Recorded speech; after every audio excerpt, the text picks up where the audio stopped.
So, it all started a long time ago. Turns out, there was a famous blacksmith who lived in these lands. This blacksmith owned a store where he sold his handmade iron weapons and armor. He was always working hard. His weapons were top-notch, real works of art. You could tell he put his heart into every piece. Then one day, he got lucky and sold his weapons to the kingdom of Cairo. That was a big deal. The red flag waved proudly, its gold emblem shining in the sun. It was a symbol of the army's strength and the blacksmith's success. The blacksmith saw the endless war as an incredible chance to raise his status. He knew it was a risky gamble, but the potential reward was too great to ignore. After the war, the blacksmith was awarded the position of a baron. He had proven his worth, and the kingdom recognized his contributions. The blacksmith kneeled, his head bowed in respect. It was a moment of great pride, as he was finally being recognized and accepted into nobility. Turns out, the blacksmith was now the owner of this land. He had come a long way from just making weapons. Turns out, the guy listening to the story was Master Roman's father.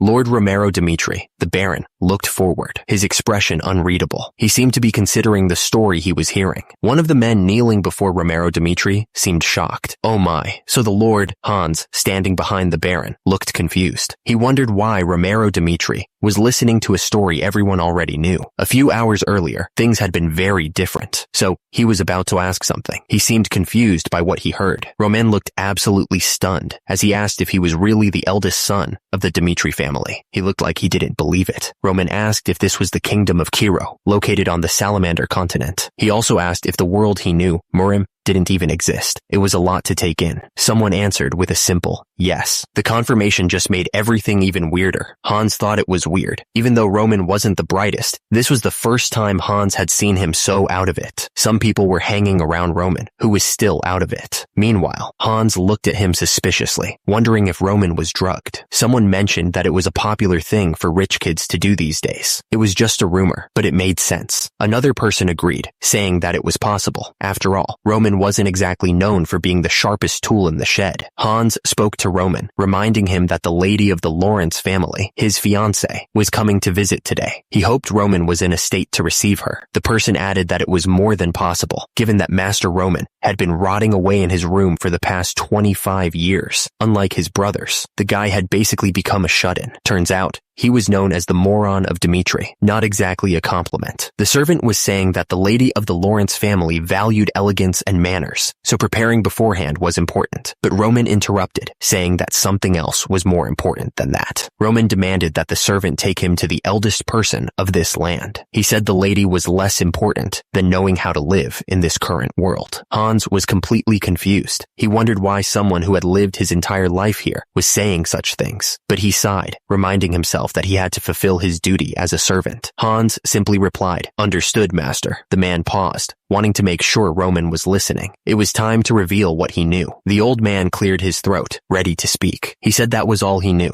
A moment of silence followed as Roman absorbed the information. He thanked the man, saying it was a big help. Roman promised he would reward the man later. The old man replied that it was nothing, saying it was an honor to even be able to talk to him. The air crackled with anticipation. Roman Dimitri paused, lost in thought. He seemed to be wrestling with something. Suddenly, a realization hit him. His actual name wasn't Roman Dimitri at all, but Baek Jong-hyuk. He remembered his past life. As a person of Murim, Baek Jong-hyuk had lived a fierce life, fulfilling everything before peacefully accepting his death. But somehow, he woke up in Roman Dimitri's body. He couldn't understand how this had happened. Roman wondered if this was the will of the heavens, or maybe God's punishment for not accepting ascension. He was really confused. The man looked at Roman, clearly confused by what he was saying. Roman just stared back, lost in his own thoughts. Suddenly, a voice echoed, filled with pure rage. "You bastard!" the voice screamed. Kevin had his foot on the guy's face, grinding it into the dirt. "Just die already!" Kevin yelled. The guy collapsed to the ground, not moving. The people nearby just watched, frozen in shock at what they had just witnessed. Blood dripped down Kevin's face, but he didn't seem to care. He just stood there, breathing heavily. The man sneered down at Roman, calling him a filthy brat. He looked absolutely furious. Kevin didn't let up, continuing to beat the guy mercilessly. The victim was taking a serious beating. Hans appeared, watching the beatdown with a strange look on his face. He commented that he was just passing through for a moment. Hans's eyes widened as he looked closer. He noticed a tattoo on the victim's arm and gasped. "Ah," he said, recognizing the tattoo. "That tattoo of fangs is..." Someone nearby asked what the tattoo was. Hans looked nervous, sweating a bit. Someone shouted, calling him master. The voice was full of urgency. Roman turned his head, trying to figure out who was calling him. He looked a little surprised. Hans pointed out that it seemed like the Bloodfangs were involved. Roman looked confused and asked what the Bloodfangs were. Hans explained that they were a group that made money by lending it out at crazy high prices, not just in Dimitri, but in other places nearby too. Hans looked worried, saying it seemed like the kid owed the Bloodfangs a lot of money. He added that they were going too far. Hans was about to say they should pretend they didn't see anything, that getting involved wouldn't be good, but he stopped himself, unsure. Suddenly, a voice echoed with authority. It was a single, powerful word. Stop. The three men froze, their faces etched with confusion and surprise. They all looked up, trying to figure out who had given the order. Someone in the crowd shouted, "Master!" It was clear they recognized the voice and were surprised by it. Roman stood with a serious expression. His eyes narrowed, a clear sign that he wasn't going to let this go. One of the men stepped forward, his face hard. He looked right at Roman and asked if he was really Roman Dimitri. The man grinned, clearly not intimidated. There was a strange confidence in his eyes. The man started laughing like a maniac. He mocked Roman, saying he only stepped up because he was nobility. He kept going, making fun of Roman for even trying to stop them. He said Roman was just saying stuff like "stop it." The man dismissed Roman's authority completely. He said that Sir Dimitri could get lost since this was their business and they didn't need anyone interfering. Hans was getting really worried. He blurted out that they had to leave immediately because the Bloodfangs were vicious. He even called Roman Master Roman out of respect. Roman wasn't listening to Hans's warnings. Instead, he said he didn't know much about the laws of this place and demanded an explanation. Roman looked absolutely furious. He asked who had broken the law there and what punishment would be fitting for them. Hans looked up, completely stunned. He clearly wasn't expecting Roman to take things so seriously. The man explained that since the boy was in debt and couldn't pay it back on time, he was in the wrong. But the Bloodfangs didn't have permission to take care of it themselves, so they were also in the wrong. Hans continued, explaining that what was even more important was that they had disrespected Roman, the eldest son of the Dimitri family. He emphasized that disrespecting the eldest son was a crime worth their lives. Hans added that, according to the law of the land, it wouldn't be odd for them to receive capital punishment for what they did. The two men standing before Roman looked nervous, but also defiant. Meanwhile, Hans was sweating bullets, realizing how serious the situation had become. Roman stared down at the Bloodfangs and asked if they had heard what Hans said. They had broken the law of the land. He raised his hand, holding the stick high. Thus, Roman stared down at the Bloodfangs with a cold glare. He declared that as the eldest son of Lord Romero Dimitri, he would punish them all, right there and then. The air crackled with anticipation. One of the Bloodfangs stepped forward, trying to reason with Roman. He admitted that he understood that Roman was a noble who didn't know how the world worked, but he was putting them in a really tight spot. The Bloodfangs were starting to sweat, realizing they had messed with the wrong person.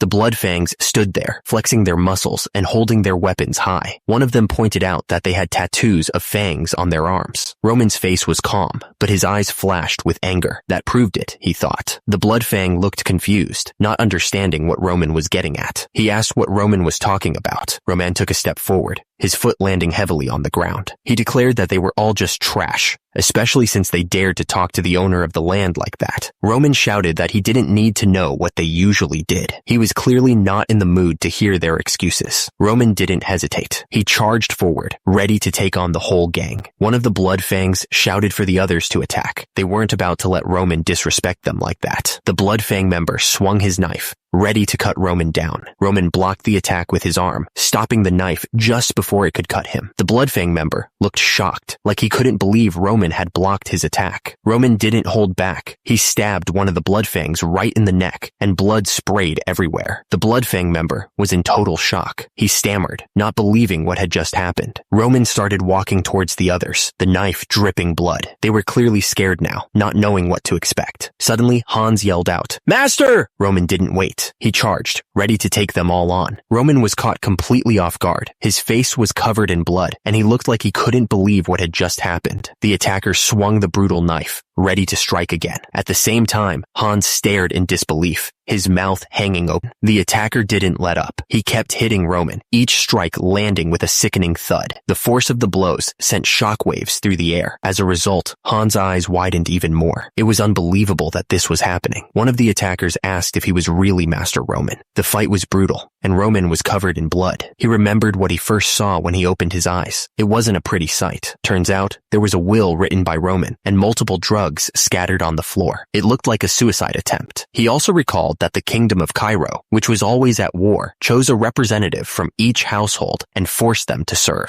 He held the document in his hands, feeling the weight of it. What did it all mean? The story went that Roman, the guy who was supposed to represent the family in the army, ended up killing himself because he was too scared. What a loser. It was a pathetic life, alright? But whatever life Roman lived, it was over now. Turns out, the current owner of that body was Baek Jung-hyuk, the leader of the Heavenly Demon sect. That's quite a change. As long as Baek Jung-hyuk had taken over that body, he was gonna live things his way. No more pathetic suicide attempts. He stood there, covered in blood, bodies scattered around him. He wasn't gonna let this new life go to waste. Roman was covered in blood, looking like a total mess. At the same time, someone shouted that he was a monster. A man saw Roman standing there, covered in blood, and screamed, running away as fast as he could. He was clearly terrified. The man gasped, struggling to breathe. He felt like he was choking. The man begged to be let go, his voice cracking. He was desperately trying to pull the hands off his neck. With a final gasp, the man fell to the ground. He was out cold. Roman spoke, declaring that for any group to function right, they needed to respect the law. He was laying down the rules. Even though Roman's sword dripped with blood, he promised he wouldn't kill them. He was showing a little mercy, at least for now. But Roman warned that they'd still pay the price for talking so ruthlessly. The man screamed as Roman's grip tightened. The man dropped to the ground, defeated. He wasn't moving. Roman then announced to everyone that his name was Roman Dmitri. He wanted to make sure they all knew who was in charge now. Roman spoke loud enough for everyone to hear, making it clear that if anyone had a problem with how he handled things, they could come find him. He stood there, covered in blood, the image of someone who wasn't afraid to get his hands dirty. The air around him felt heavy, like a storm was brewing. Roman finished what he was saying, letting everyone know that he was ready for whatever came next. He wasn't backing down from anyone. Suddenly, the name Baek Jung-hyuk appeared, surrounded by streaks of light. It felt like a name that carried a lot of weight.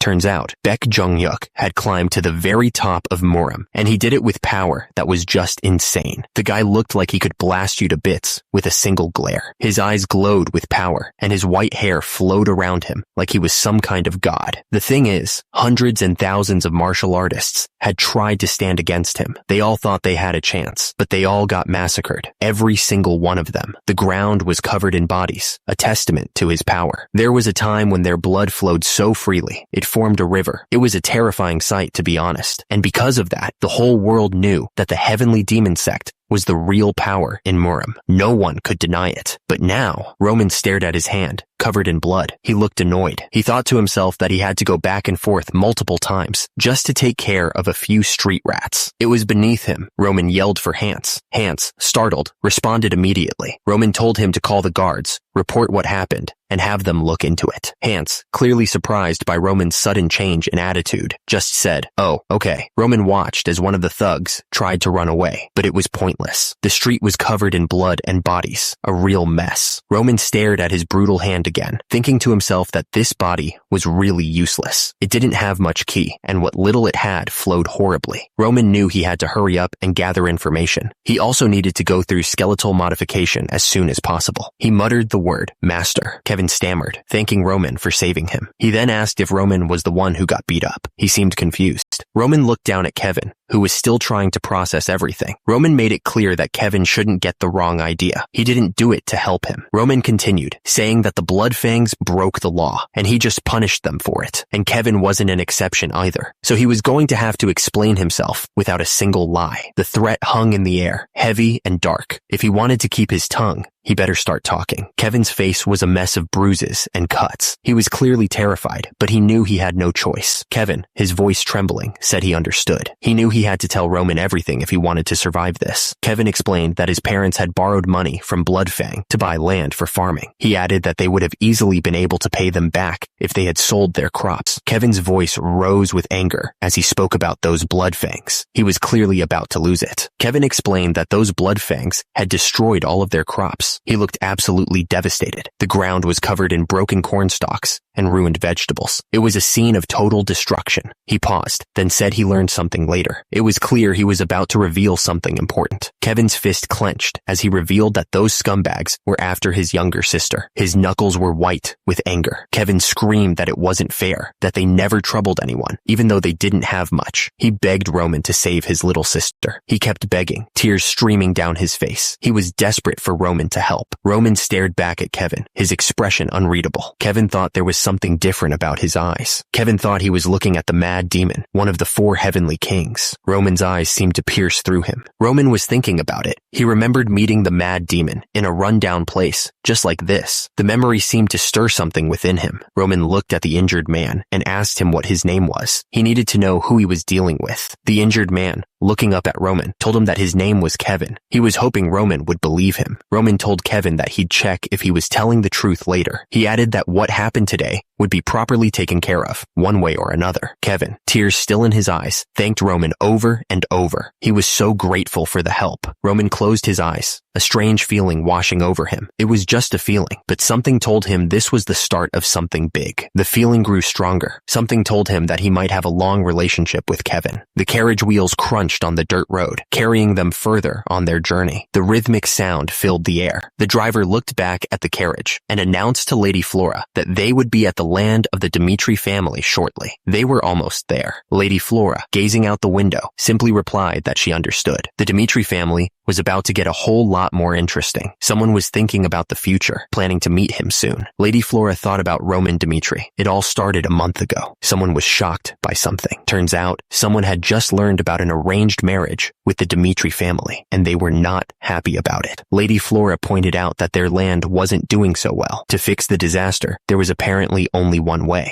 She was saying that the only way to overcome the disaster was. Lady Flora looked absolutely shocked. Her marriage had been decided just like that, and it was with the Dimitri family. She was going to have to spend the rest of her life like this. Lady Flora was absolutely horrified. She couldn't believe she was being forced to marry into the Dimitri family, a family full of minors. The man tried to calm her down, calling her name, but Flora was too shocked to listen. The man apologized, clearly feeling guilty about the situation. He explained that it wasn't his fault. It was his pathetic father who had made the decision. Meanwhile, Lady Flora's carriage came to a stop. A voice announced, "Miss, we are here." Lady Flora was complaining that she was supposed to marry the second son, who had a bright future ahead of him. She stepped out of the carriage, taking the hand of the attendant. She continued, saying that even that was ruined. She looked like she was about to explode with anger. She said it all went wrong when the eldest son, Roman Dimitri, got involved. Roman looked back, clearly confused by what he was hearing. He cocked his head to the side, trying to understand. Her voice echoed with rage as she accused Roman of forcing her to marry him instead. She was making a real scene. The nerve of that guy. She was going on about how she was forced to marry. Apparently, she'd heard that Roman Dimitri was nothing but a moron who only cared about luxury and having fun. She griped about how much perfume he used. She admitted that she knew about the situation with their land, but she was getting more and more upset. She turned to the attendant and said that Roman was really not it. She looked determined. It was clear she was going to tell Roman exactly what she thought of him, right then and there. Lady Flora took a deep breath, ready to say what was on her mind. She started speaking, addressing Sir Dimitri. Lady Flora was serious as she finished what she had to say. She wanted Roman to forget about this marriage. Roman didn't even let her finish before he responded. He said he was fine with it. Lady Flora looked completely surprised by his quick agreement. She didn't expect that at all. Roman explained that he'd heard about the marriage too. He added that the moron of the Dimitris wouldn't dare marry someone like her, so he believed it was right to cancel it. Lady Flora was completely thrown off by Roman's reaction. She couldn't believe he was agreeing so easily. She wondered what was up with him and if he was being serious. Since this was an important matter, Lady Flora said she was going to go tell her father immediately, but Roman told her to wait a second, stopping her from leaving. Roman asked if there was a problem. He pointed out that he'd heard she really wanted this marriage. Roman was willing to cancel the marriage without any conditions, so he was a bit confused. He then asked Lady Flora if she even wanted to marry him.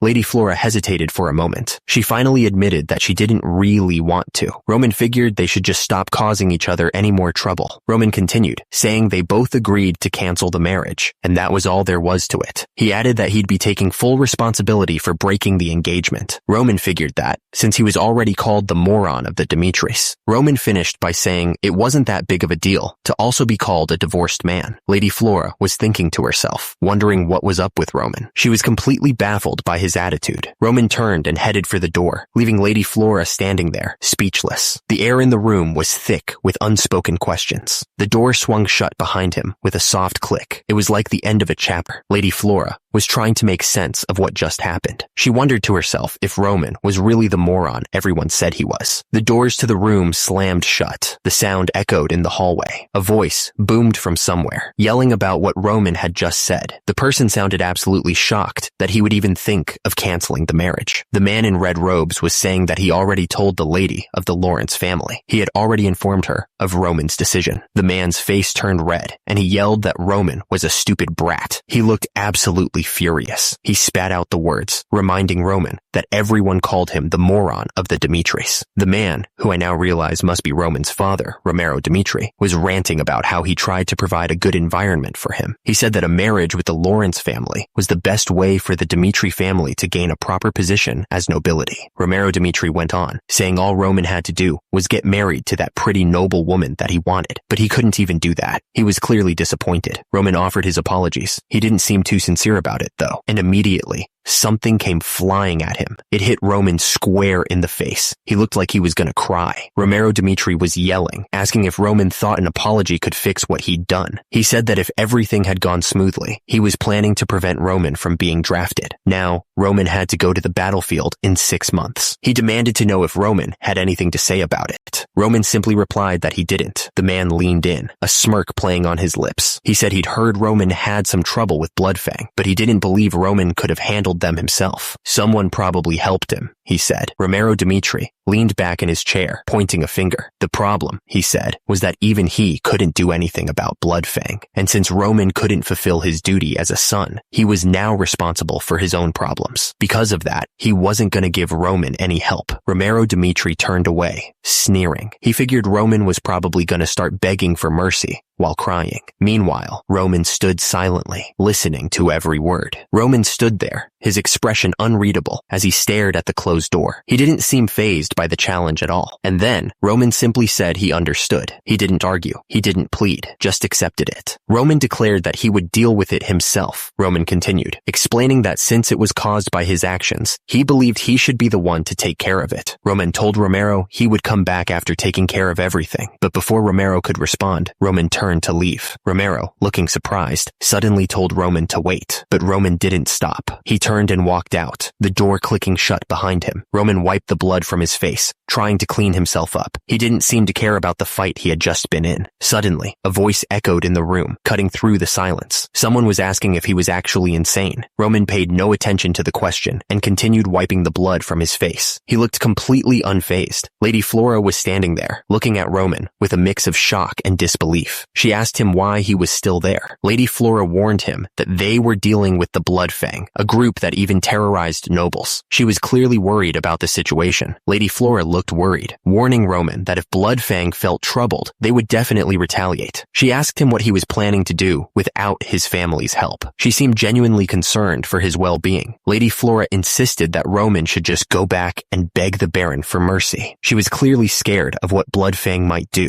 She probably thought he was in way over his head. Roman suddenly asked why he should do that. Lady Flora started to explain, but he didn't seem interested in hearing it. He looked like he was ready to double down on whatever he was planning. Roman cut her off, his tone suddenly hard. He just said her name, but it was enough to silence her. Roman told Lady Flora that she really didn't know her place. He was done listening to her. He looked absolutely furious. Roman was clearly taken aback by something. He didn't expect whatever was coming next. He just stood there, mouth open, and asked what was going on. The smell was awful, like something had died in the room. He tried to cover it up with perfume, but it wasn't working. The smell of blood had soaked into his skin, and this outfit felt way too tight. Roman tugged at the collar, looking uncomfortable. Hans just stood there, holding the perfume. He was reminded that this was his first meeting with his fiancée, the Lady of Lawrence. He had to show his respects. It was expected of him. Marriage, huh? He wasn't thrilled about the idea. Roman thought to himself that he's barely getting used to this world, and marriage would only make things harder for him. Roman said they'd be arriving soon. He figured they should wait for them downstairs. He admitted Hans was right about some things, though. Roman thought there was no reason to be disrespectful to the Lady of Lawrence. She hadn't caused him any trouble. He just needed to break this engagement, but he wanted to do it without making her angry. That was the plan anyway. At least, that's what he was hoping to do. But it seemed that Flora, this woman, was starting to understand the situation. She looked a bit worried, actually. But then, Flora's expression hardened. She thought to herself that he never planned to show any respect towards her. That just gave him even less of a reason to show her any respect, he thought. He was getting tired of this. Roman looked directly at her. He told Miss Flora that she was quite an arrogant person, wasn't she? Roman continued, explaining that he understood where she was coming from. She probably didn't consider his circumstances when he brought up breaking the engagement, he said. Roman seemed pretty pleased with himself. He was clearly enjoying this conversation way too much. Roman pointed out that when he said he'd take full responsibility for breaking off the engagement, Flora started to get anxious. Flora tried to come up with a response, stumbling over her words. Roman's eyes narrowed, focusing on Flora. He wasn't going to let her off the hook that easily. Flora finally spoke, telling Roman that he had no right to interfere with her decision. Flora looked down at Roman, standing tall and proud. Roman just stared back up at her, not backing down an inch. He declared that they would go their separate ways from now on and mind their own business. Roman continued, explaining that the reason he said he'd take full responsibility was to prevent any marriage talks that might happen after he broke the engagement. He added that it was also because he didn't want to be involved with Flora anymore. Roman paused, taking a breath. Then, he spoke Flora's name, getting ready to say what he really felt. Flora didn't say a word. She just turned around and walked away, leaving Roman standing there alone. It was over. Roman's voice echoed with finality, declaring that this would be the first and last time they ever met. Someone spoke, their voice laced with concern. They said that the other person was drinking too much. Night had fallen. The mansion loomed in the darkness, a silent witness to the events unfolding within its walls. Someone suggested that they should stop drinking for the day. He sighed, confessing to Lahana that he had used violence against Roman again. He thought back to when they were commoners, admitting that he used to beat Roman up pretty often, and after they became nobles, he promised himself that he wouldn't let his child go through that experience again. Romero Dimitri admitted that thanks to that promise, their other children grew up well. His wife agreed that was true, but then Romero Dimitri wondered, what about Roman? He was the only child who went through the hard times with him. He didn't know how he should treat Roman.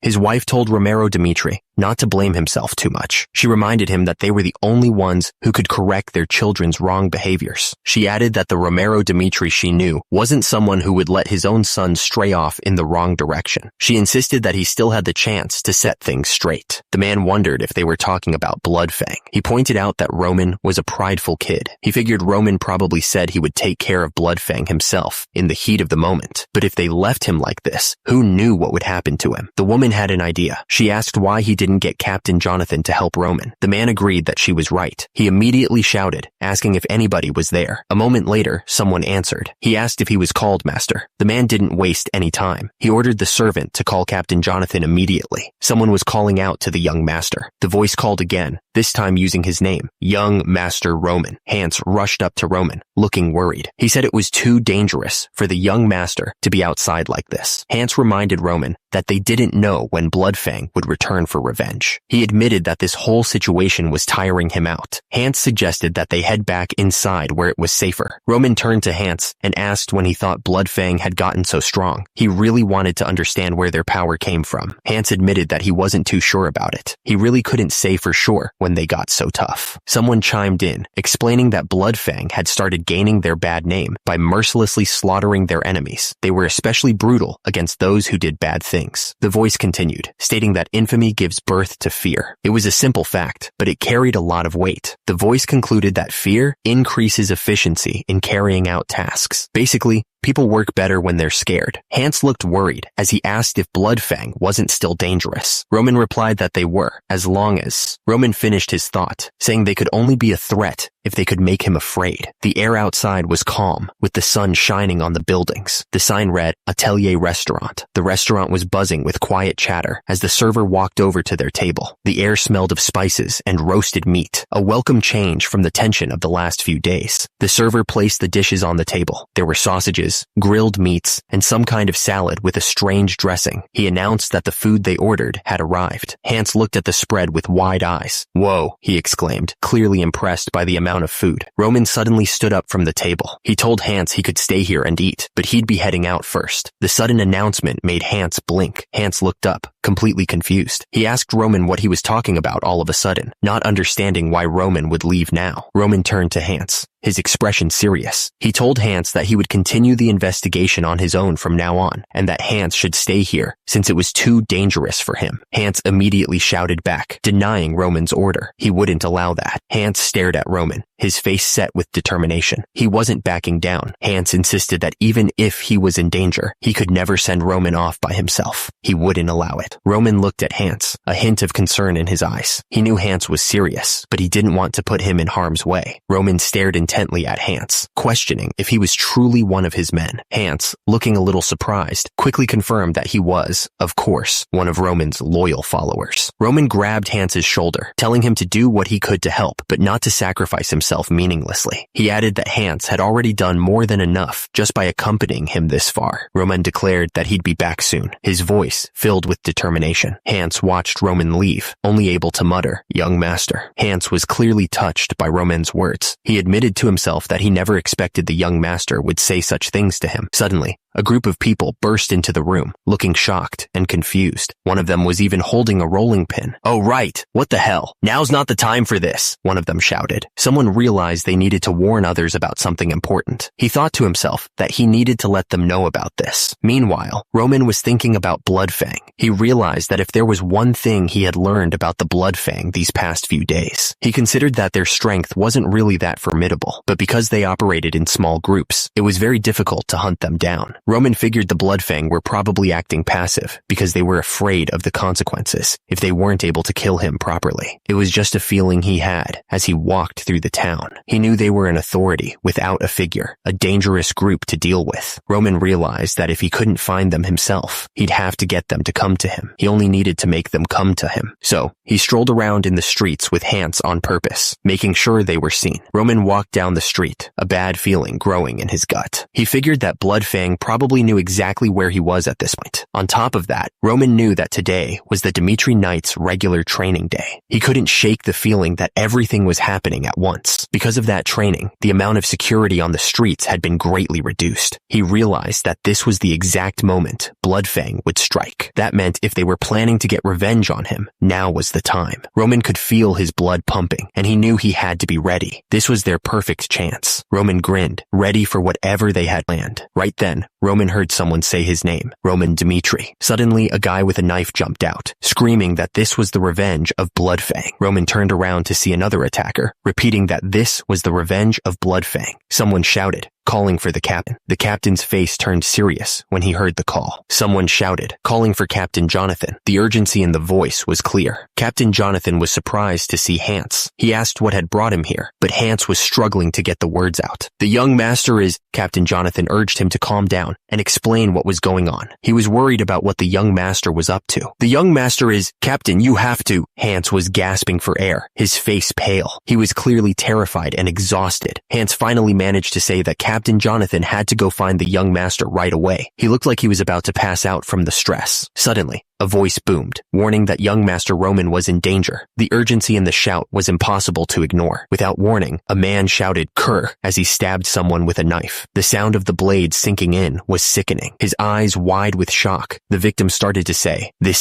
scumbag." He looked absolutely furious. The attacker's hand tightened around the knife, his knuckles white. The weapon was covered in blood. The hand holding the knife trembled slightly, but the grip remained firm. The air was thick with the smell of blood. The man gasped, clutching clutching at his chest as blood bloomed across his shirt. His eyes widened in disbelief as he realized what had just happened. The attacker stared down at the brutal knife in his hand, his expression blank. He didn't seem to feel anything about what he had just done. The attacker stood over the body, the blood pooling on the cobblestones around them. The scene was silent, except for the faint sound of dripping blood. A voice echoed through the alley, filled with disbelief and horror. Someone had just stumbled upon the gruesome scene. Two men hurried into the alley, their faces grim as they took in the sight of the body. They clearly hadn't expected to find this. Two men arrived at the scene, and they looked absolutely shocked. They couldn't believe what they were seeing. One of them said that this wasn't what they had been told to expect. The man with blood staining his shirt grinned. He asked the newcomers what they thought they were doing, his voice calm despite the blood. He taunted them, inviting them to come and get him. He was clearly confident, despite his injuries. He held up the brutal knife, a wide smile spreading across his face. He looked like he was enjoying every second of this. So, Hans, what you're saying is, Hans explained that young Master Roman had gone out to the city without a single guard, so he figured Roman must have gone to fight with Bloodfang. He was sure that was exactly it. The two guards looked at each other, unsure what to make of this. They were clearly trying to figure out if Hans was right. One of the guards burst out laughing. He said that made absolutely no sense. He asked how young Master Roman, the weakest of the weak, could possibly go and fight. Hans insisted that he wasn't lying. Why would he make something like that up? The man in armor said they didn't have time to stand around doing nothing. They needed to move. The system flashed a warning. There was trouble between Roman and Bloodfang. One of the men asked for help to solve Roman's problem. The other man agreed, since the Lord had asked for it as well. The man in armor said this was a pain. He wondered why Roman was running around when he didn't even know how to use a weapon. The soldiers all looked grim. They heard the order to get their weapons ready right away. The soldiers demanded that Hans take them to Roman right now. Hans replied that as long as they were there, no one would dare touch Master Dmitri. The man looked serious, thinking about what Hans had told them. He hoped it was all true. The man couldn't believe what he was hearing. That moron really did it this time. The soldiers came across a gruesome sight. A man lying on the ground, stabbed in the chest. He barely managed to gasp out a weak, "What's this?" Someone demanded to know what was going on. Hans and the attacker locked eyes, both looking absolutely furious. Meanwhile, Roman stood there with a sinister smile, blood dripping from his knife. Hans screamed at the attacker, calling him a total bastard. The attacker yelled that he was going to kill Roman right there. The attacker raised his knife, ready to strike. Roman stood his ground, waiting for the blow to fall. Roman's eyes narrowed, focusing all his attention on the attacker. He wasn't going to let this guy get away with it. There was a wet, tearing sound as Roman's knife found its mark. A strangled cry escaped the attacker's lips. Hans looked absolutely furious, his face red with anger. He screamed at the attacker, calling him a total bastard. Roman stood over the attacker, who was now collapsed on the ground, clutching his wound. Roman stared down at him with cold eyes. The attacker jumped, knife raised high, ready to finish the job. He was putting everything he had into this one last strike. The knife plunged into the victim with a sickening crack sound. It was over. Roman stood over the fallen bodies, his expression grim. He asked if it was just the three of them. The last attacker, clearly terrified, tried to threaten Roman, saying that he wouldn't be safe if he killed them. Roman scoffed, pointing out that he'd already taken out 2 of his buddies. He asked if the guy was just saying whatever he could to save his skin. Roman held up his battered knife, his eyes cold. He warned the attacker to answer his questions wisely, or else the knife went right through the man's hand, pinning him to the ground. He screamed in pain, his face contorted in agony. Roman stared down at the attacker. He looked absolutely furious and ready to end this. Roman demanded to know who was in charge. He wanted to know who had sent these losers after him. Meanwhile, 3 men walked down the street. They were heading towards a building, carrying sacks. Inside a local bar, people were drinking and laughing. The place was packed and full of noise. The bartender was talking to someone when he suddenly stopped. He looked at something with confusion and said, "So then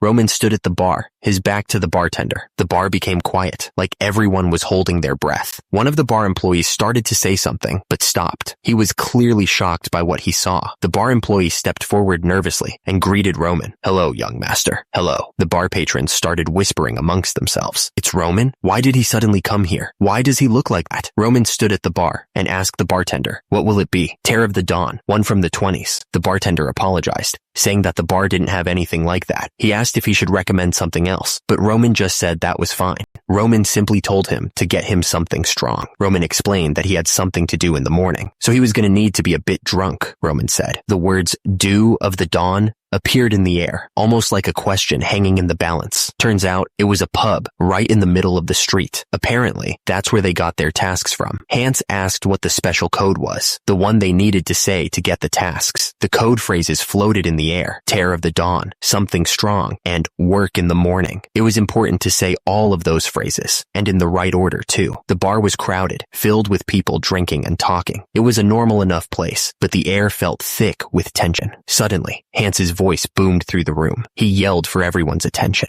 At that moment, someone pulled out a knife. The blade gleamed under the dim light, ready to strike. The attacker screamed, "Attack!" and lunged forward. The knife came down fast, aimed right at someone's face. Everyone in the bar started yelling at once. They looked absolutely shocked by what was happening. The attacker plunged the knife deep into the victim's chest. The poor guy slumped onto the bar, blood spreading across his shirt. Someone shouted, calling the attacker, "That bastard!" The tension in the room was getting worse. The crowd erupted, yelling for the attacker to be killed. The bar was turning into a chaotic mess. Others screamed for the guards, hoping someone would come and stop the violence. The sound of panic filled the air. People started running out of the bar, trying to escape the chaos. They were shouting to call the guards as they fled. The attacker's fist slammed into the other man's face with brutal force. At the same time, another attacker grabbed Roman by the throat, trying to choke the life out of him. Roman stood tall, surrounded by the bodies of his attackers. The onlookers were stunned, trying to figure out what had just happened. One of them stammered, wondering what was going on. One of the men watching couldn't believe his eyes. He exclaimed that Roman had taken down 3 of them instantly. He wondered if this was really Roman, because he was way different from what they'd heard. The system explained that the greatest technique in Murim could increase one's strength by simply breathing. The system continued, stating that in a short period of time, the heavenly demon was able to improve Roman's body through martial arts. Roman collapsed to the ground, exhausted. Someone watching the fight thought that Roman was nowhere near his old self. Another one of the attackers realized that Roman was all alone. The attackers closed in on Roman, knives in hand. They yelled that they would beat him with numbers.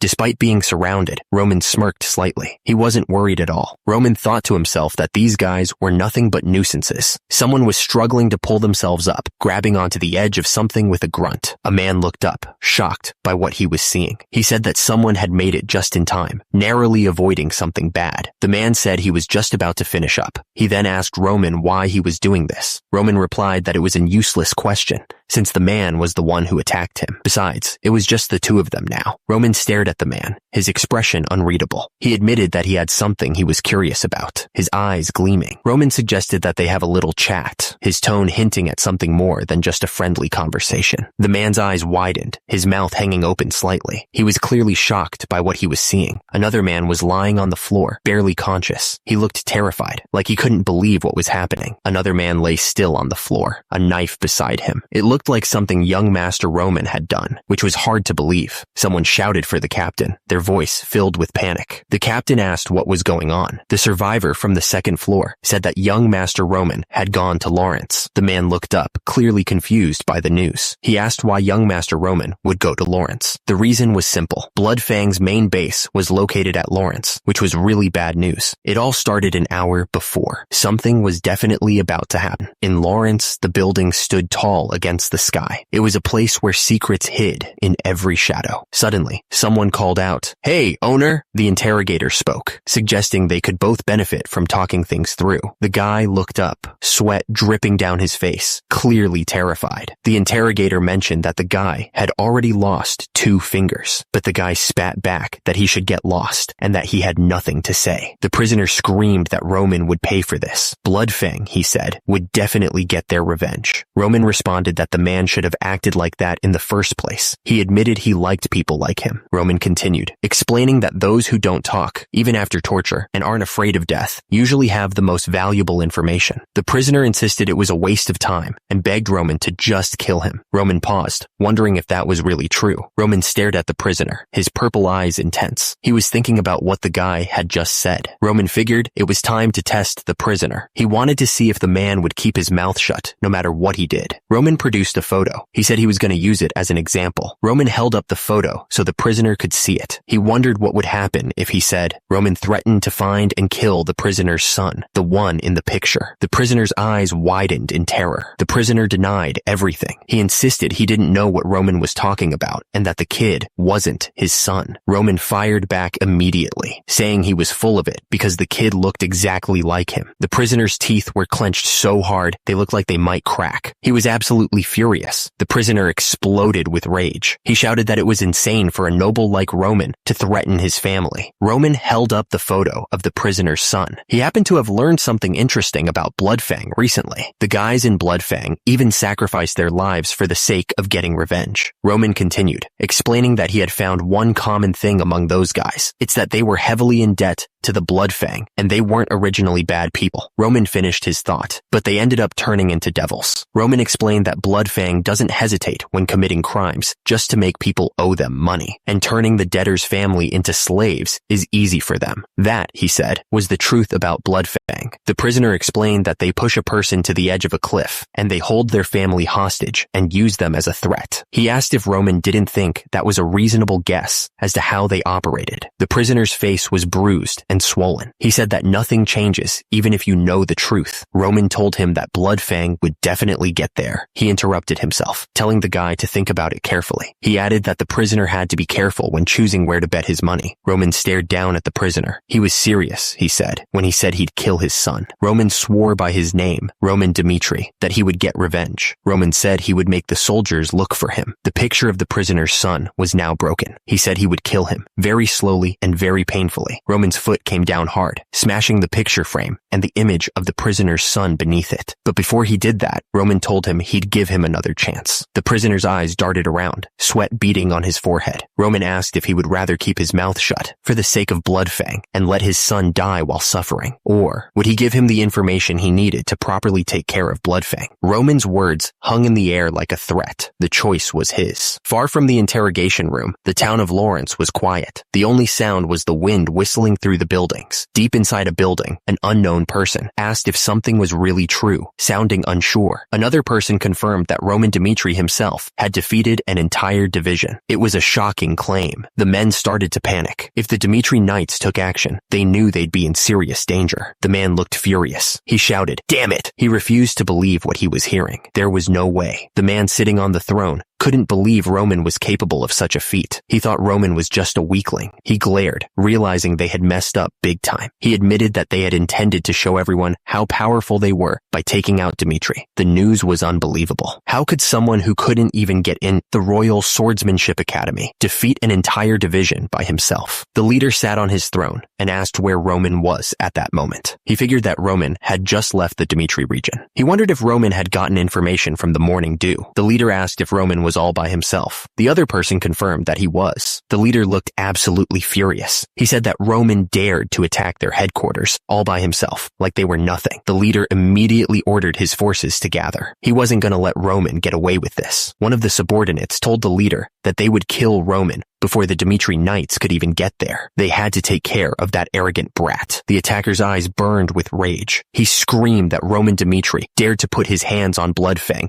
and he would kill him without mercy, hanging his body in the central plaza for all to see. He continued that the infamy of the Bloodfang would be revived. He looked absolutely insane. Meanwhile, far away from the conflict, the Lawrence family's estate stood tall. It was quiet there. Inside the estate, someone was reading a secret message. They wondered what the Barco family was up to and thought they had made their decision. At the same time, others were gathered around a table. They had heard a rumor that the Barcos took out a large sum of loans from the gold bank, and the only reason they would need that much was to prepare for a war. It was only a matter of time until the war happened, so they had to gather their forces faster than the Barcos. The man sat there, quietly thinking. He seemed to be in deep thought, carefully considering his next move. The man sighed, realizing that things had gone too far. He said that he guessed a war was inevitable, never thinking something like this would happen when he received the document from the Barcos. The man with the glasses said that he never thought the central government would take the side of the Barcos. The other man replied that at this rate, they would end up giving up their territory to the Barcos. The man slammed his fist on the table, looking furious. He shouted that they had to keep their territory at all costs. The Lawrence family believed they were only alive thanks to the fertile soil. It was everything to them. They were saying there was a document that proved their ancestors had been in debt to the Barcos, using their territory as collateral. But one of them shouted back, saying there was no way something like that was true. But even the central government probably did something behind their backs. One of the men asked them to please just leave it at that. The atmosphere in the room was tense, as everyone waited to see what would happen next.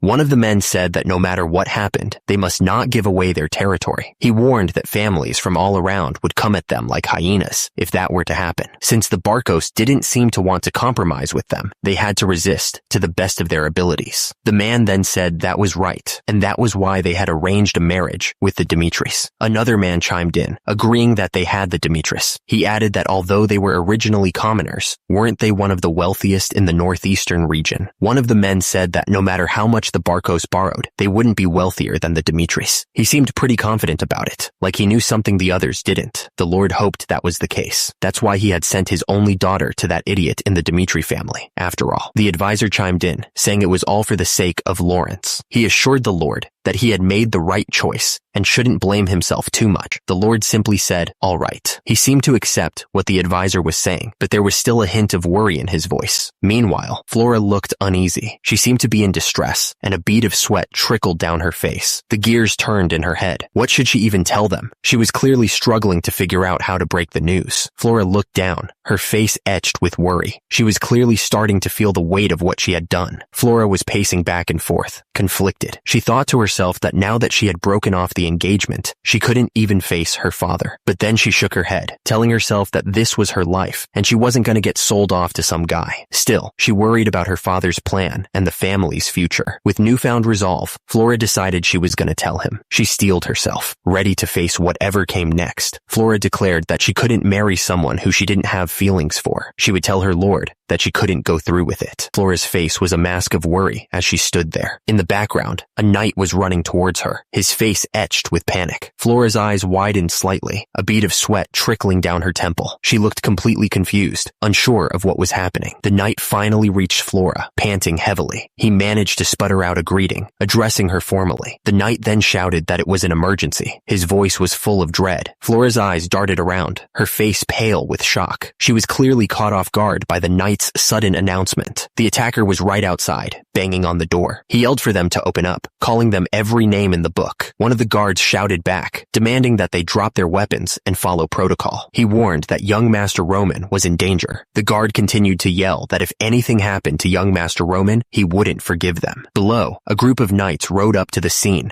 ready for a fight. Another guard ran up, shouting to his captain that there was big trouble. He looked completely panicked. The captain asked if it was true, and the guard confirmed that the Lawrence Plaza was a total mess right now. Things were going from bad to worse. Kevin looked absolutely shocked, like he had just realized something terrible. He stammered, not wanting to believe what was happening. The attacker didn't care about their warnings. He shouted that he was going to break down the door, calling them scumbags. The streets were quiet, and the sky was clear above Lawrence. But that peace wasn't going to last for long. People were screaming, asking what the hell was going on, and immediately they looked down and saw a pair of brutal legs hanging from above. The victim looked up, his face covered in blood. He begged for mercy, but it was probably too late. The victim begged the attacker to spare his life, pleading with him, but the attacker didn't seem to care at all, holding him tightly by the hair. It was simple, they thought. Someone was walking up the steps, ready to attack. The attacker thought that the opponent was a moron noble. They were waiting outside the door, ready to strike. Just one person. It wasn't even work, they thought. They were looking at the building, thinking it was going to be easy. They had multiple armed men. The attackers stood together, confident in their numbers. There was no way they could have lost. No. It was impossible, the attacker thought, looking determined. The attacker was starting to realize something wasn't right. It should have been easy. The man's eyes widened in disbelief, his face pale with shock. He was clearly not expecting this. The bodies of his men were scattered around him, lifeless. The man knelt there, staring at the scene of the massacre. He knew it was over. There was no escape, no way out. He thought to himself that he was going to die. He was surrounded by the bodies of his men, the blood soaking into the floor. The man just knelt there, waiting for the end. The attacker started to panic. At this rate, he knew he was gonna die. He could feel it coming. His mind was racing. He was gonna die. He was absolutely sure of it. No way. He didn't want to die. He couldn't die. He refused to die. He repeated it over and over in his head. He was gonna die. He didn't want to die. He was gonna die. He didn't want to die. He didn't want to die. He was gonna... The attacker begged for his life, pleading for Roman to spare him. He stammered, begging Roman to please stop. He begged Roman to at least spare his life, anything to avoid death. Roman didn't even hesitate. He grabbed the attacker by the hair and dragged him along the street. The attacker, now on the ground, weakly pleaded, "Please!" The sound of the blow echoed through the plaza. The attacker cried out, blood splattering on the cobblestones. The crowd watched, whispering amongst themselves. They were clearly shocked by the brutality of the scene. The attacker, desperate to survive, begged for his life. He promised he'd do anything, even become Roman's dog for the rest of his days. Roman looked down at the man with cold eyes. He told him he should have offered to be his dog before he tried to attack. It was too late. He should have thought about the consequences before he showed his fangs. The attacker was down, lying in a pool of his own blood. He was clearly in terrible shape after that last blow. The crowd began to murmur, realizing what was happening. One of them said that the man was the leader of Bloodfang, and he was a real scumbag. Another person chimed in, adding that Bloodfang had even harmed the Dimitris. They used all sorts of dirty tricks to fool people. It turns out they even tried to kill Roman for trying to stop them. That's how low they would stoop. Roman looked out at the crowd, his expression serious. He declared that the crimes of Bloodfang were clear for all to see. Roman declared that he would rip out the evil within them. He looked absolutely furious, and immediately, Roman stepped down hard on the fallen leader of Bloodfang. The man's face was buried in the dirt, unmoving. The people watching were stunned by the display of force. A man and woman gasped, seeing a knight arriving on horseback, shouting that it was the young master. The man could only say, "Ah," his eyes wide with disbelief. He was clearly shocked by what he had just witnessed. All that remained was the blood splattered on the ground. The scene was a brutal reminder of what had just happened. The question hung in the air. Was that really the truth? The answer came quickly and simply, yes. Baron Lawrence explained that they had allowed Roman Dimitri to enter the land. He added it was because Roman was engaged to Miss Flora. The story continued, saying that after about an hour, Roman showed up at the Lawrence Square, dragging a man. And the story concluded that Roman had stated that the man was the leader of Bloodfang, Ben Miles. And then came the bombshell. He had executed him right there, in front of everyone. The news was met with disbelief. Could it really be true that Roman Dimitri had done this? Baron Lawrence looked absolutely stunned. He couldn't believe that Roman had caught the leader of Bloodfang and executed him. The man with the glasses argued that the important thing was that Roman had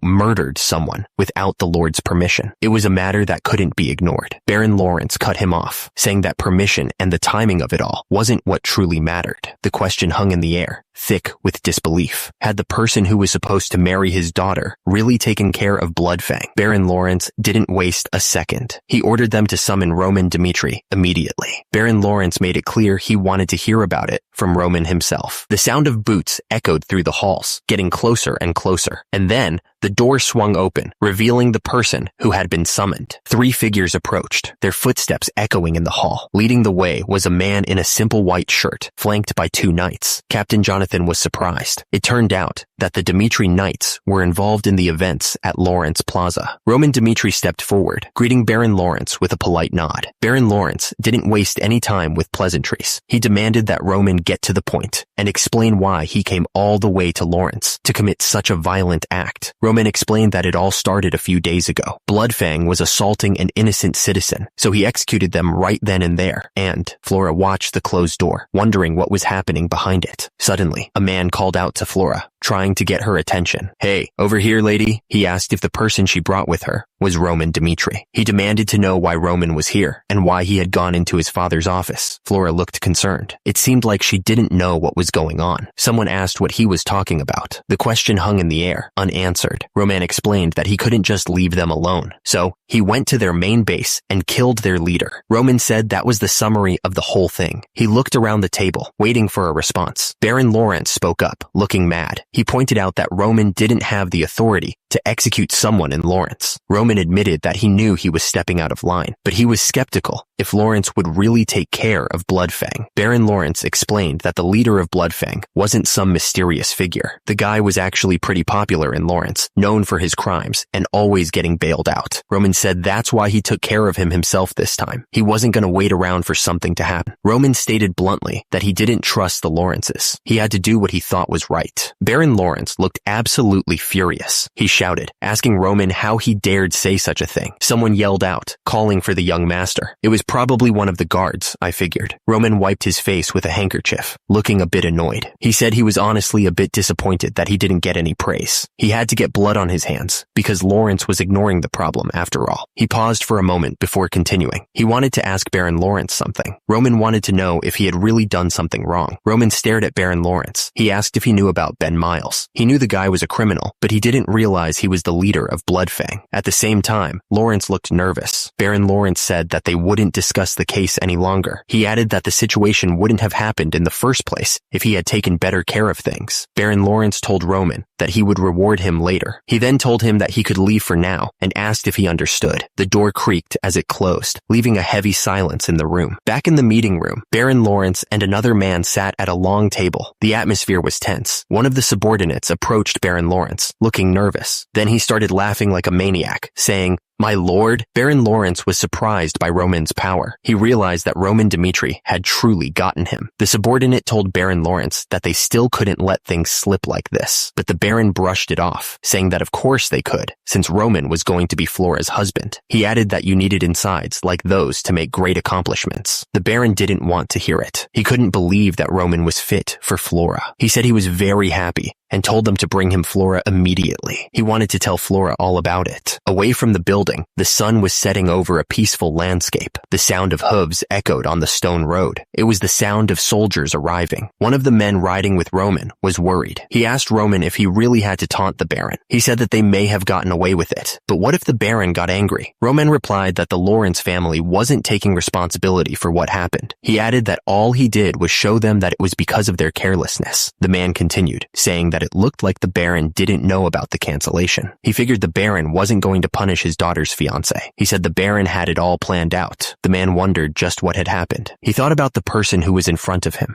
Roman stared intently, his face grim. He was focused on something far away. At that moment, someone realized that this was not the Roman Dmitri they used to know. This Roman was something else entirely. The voice echoed in his head, introducing himself as Junghyuk Baek. Junghyuk's voice continued, declaring that Roman was the son of the heavenly demon. Roman stared up in disbelief, hearing those words. He continued, questioning if Roman really had what it took to take his place. Junghyuk demanded that Roman prove himself worthy. Starting from the very bottom, he had to survive the trials ahead. At the same time, high above, Junghyuk showed no emotion. He was completely detached. The voice continued, saying that his death meant nothing. Even if all 12 of his children died, he could just make more. Junghyuk's voice echoed in Roman's mind, telling him to remember. Junghyuk continued, emphasizing that the only way to prove himself worthy was to reign over all. Roman found himself kneeling in a dark cave, surrounded by people he didn't recognize. He didn't know what was going to happen next, but he knew it wouldn't be good. Suddenly, Roman was struck hard, blood splattering as he fell to the ground. He hadn't even seen the attack coming. The tormentor stood over Roman, laughing. He said he thought Roman would have something special because he was the son of the heavenly demon, but it turned out he was nothing more than an arrogant little brat. The tormentor loomed over Roman, who was struggling to get up. The air crackled with tension as Roman glared back, anger burning in his eyes. The tormentor didn't waste any time. He punched Roman right in the face, the force of the blow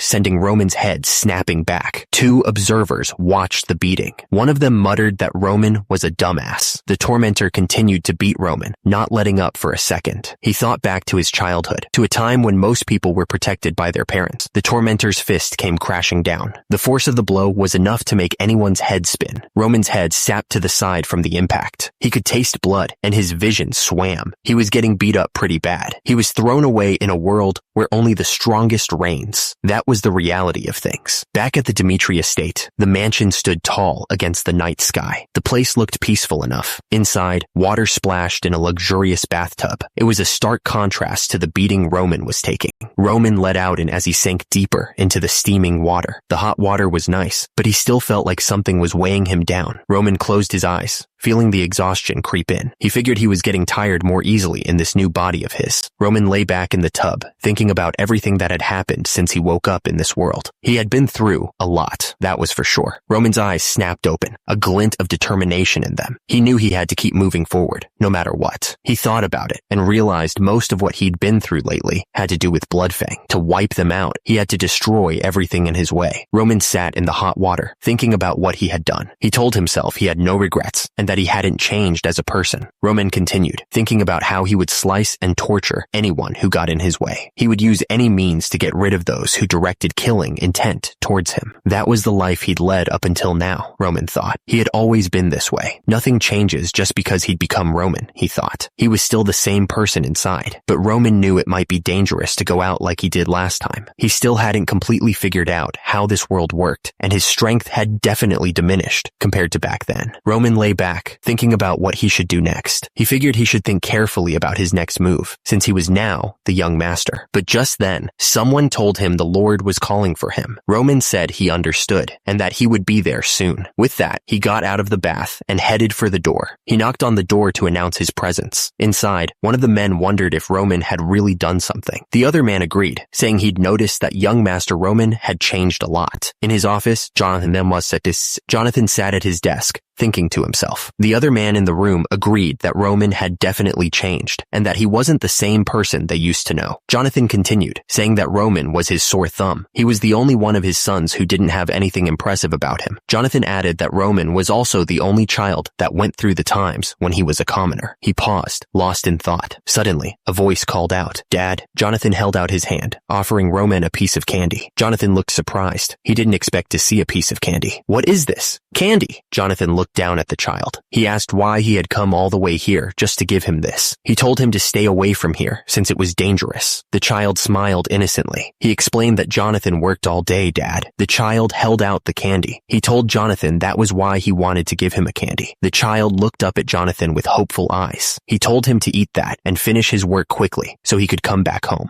Hans looked absolutely stunned, his eyes wide with disbelief. He couldn't believe what he was hearing. Jonathan looked up, his expression full of regret. He wished for Roman to be happy. Jonathan clenched his fist, his voice heavy with guilt. That's why he favored Roman, giving him a lot of allowance so he wouldn't be made fun of for being poor. But he never thought that it would trigger the start of him veering in the wrong direction. Jonathan looked down, his face etched with sadness. A part of him had already given up on Roman. My lord. But after hearing that Roman destroyed Bloodfang, Jonathan was filled with hope once again. He really wanted to believe in his son. There was a knock on the door. One of the men announced, introducing someone. "Father, this is Roman." The man acknowledged that no matter what methods Roman used to defeat Bloodfang, Jonathan told him to come on in. He added that if Roman really accomplished something of his own will, at that moment, a foot stepped inside the room. Jonathan declared that he was prepared to do anything for Roman. Roman thought to himself that his father was trying to make up for being a lacking father. He could see it in his eyes. Jonathan nodded, confirming that he was listening to Roman. He was giving him his full attention. Jonathan asked Roman if he had really taken down Bloodfang all by himself. He looked at Roman with anticipation. Roman glanced at Baron Romero. He knew that the Baron had high hopes for what he was about to say. Jonathan considered telling the truth, but he knew that if he did, his father would see him in a completely new light. He wasn't sure if he was ready for that. Turns out, achievements that are bigger than expected always come back to bite you. Nothing is ever simple. Roman considered backing off right now. He figured he could earn some time for himself to grow stronger. Suddenly, someone called out his name. "Roman?" Jonathan was trying to figure out what to do. Should he tell the truth or should he hide it? He knew that hiding it was the more rational decision. However, something was holding him back. He wasn't sure what to do. The punch landed hard, snapping Roman's head to the side. He could feel the sting spreading across his face. The attacker kept hammering away at Roman, not giving him a chance to breathe.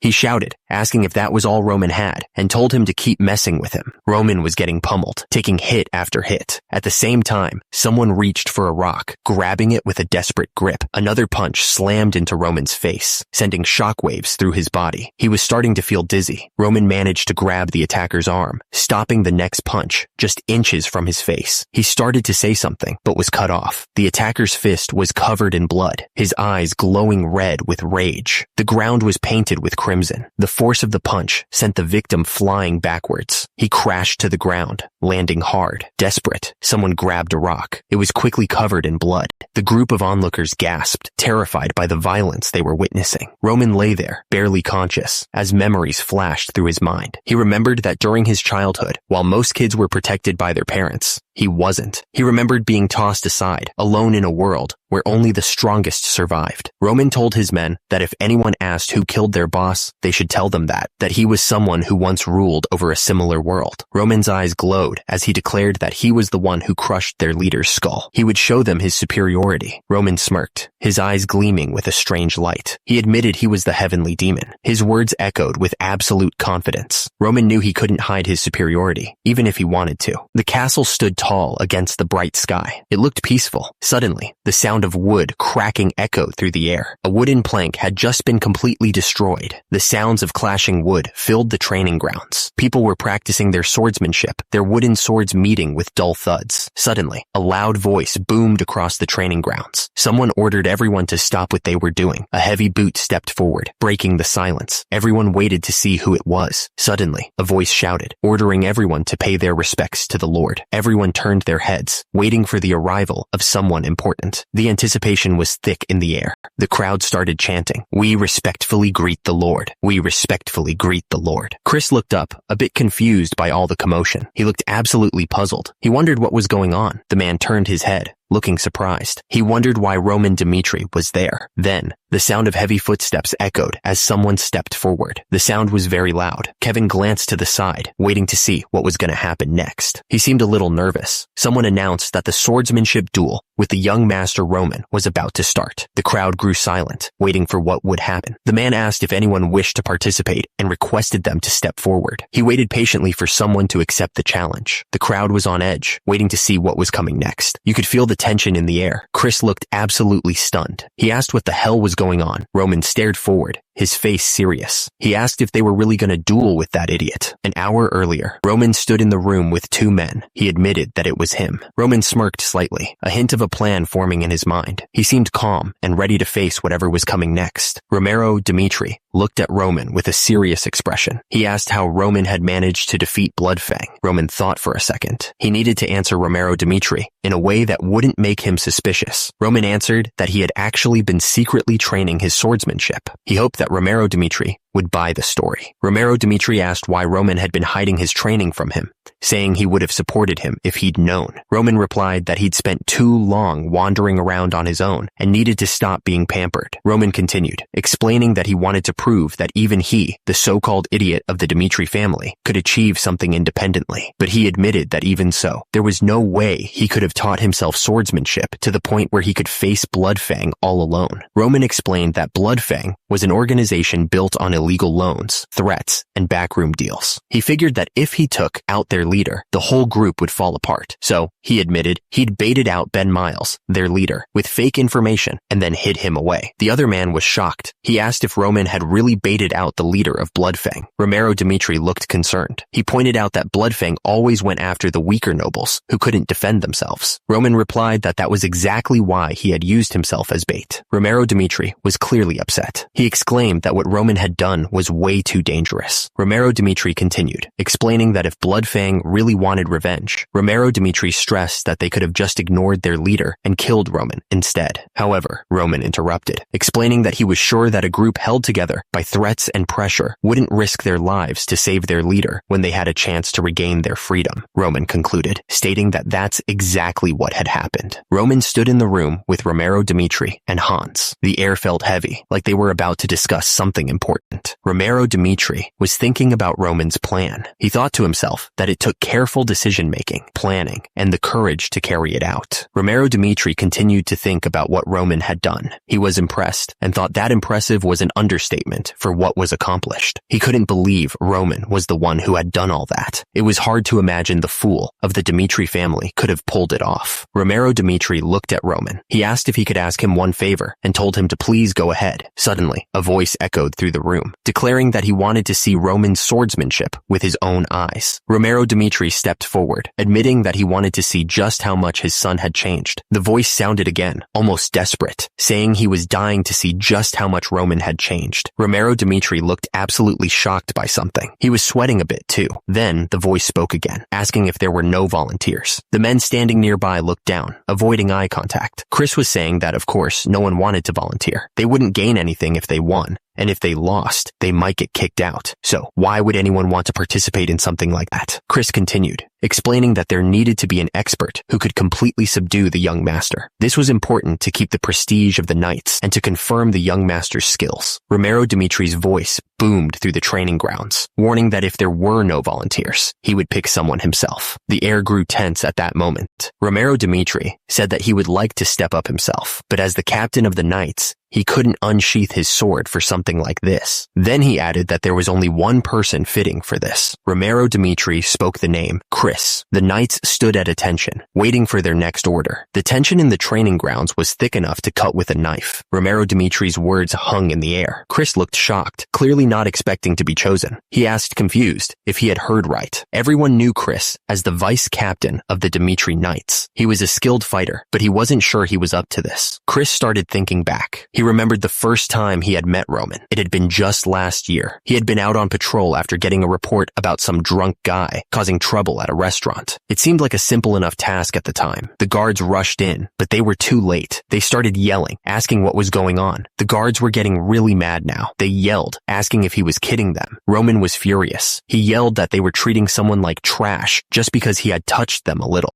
Roman didn't stop there. He kept going, asking if they really wanted their restaurant to go out of business as of today. The restaurant staff immediately started apologizing, saying they didn't mean it that way, but Roman didn't want to hear it. He told them to shut up. His face twisted in anger. Roman was losing it. He yelled at the staff, telling them not to talk back to him like that, since they were just lowlifes. He was absolutely furious. Roman kept shouting, telling them to get over there again. One of the staff tried to calm Roman down, stammering that he should chill out, but Roman didn't want to hear it, so he punched the guy, telling him to get over there when he called. Another man stepped in, telling Roman he thought that was enough. He demanded to know who they were and told them to get out of there. The man grabbed Roman's wrist, warning that if he caused any more trouble, even if he was the young master, he would be in trouble. Chris's face stung from the slap. The red marks on his cheek were a clear sign of the force he'd just endured. The knight, absolutely livid, shouted at Chris, demanding how those lowly knights dared to lay their hands on him. He looked absolutely furious. Chris glared back, thinking how he knew from the moment he got slapped in the face. He was starting to realize something. Chris realized that this guy had never trained his entire life. The knight's weakness was becoming obvious. Chris thought that the knight had the strength of an average, no, below average adult man. He was pathetically weak. The thought echoed with a sting of disgust. It was hard to believe what was happening. The knight looked absolutely shocked. He couldn't believe that such a pathetic human being was the son of a lord. Another knight chimed in, admitting he had always considered Roman as trash, someone who would be better off dead. He was clearly not impressed. The knight was furious. He couldn't believe that he was being asked to duel with that same Roman. Are you kidding me? Chris looked absolutely stunned. He'd clearly been caught off guard by all of this. Then he heard his name being called. Chris, come forth. The man insisted that Chris should be the one to duel Roman. He explained that Roman was an expert who had faced Bloodfang all by himself, and it was only right for Chris to step up for a fair match. Chris looked unsure, but he was interrupted as someone called his name. He looked up, clearly not wanting to get involved. Chris nodded, a look of understanding washing over his face. It seemed he had no choice in the matter. The two men stood facing each other on the training ground, swords drawn.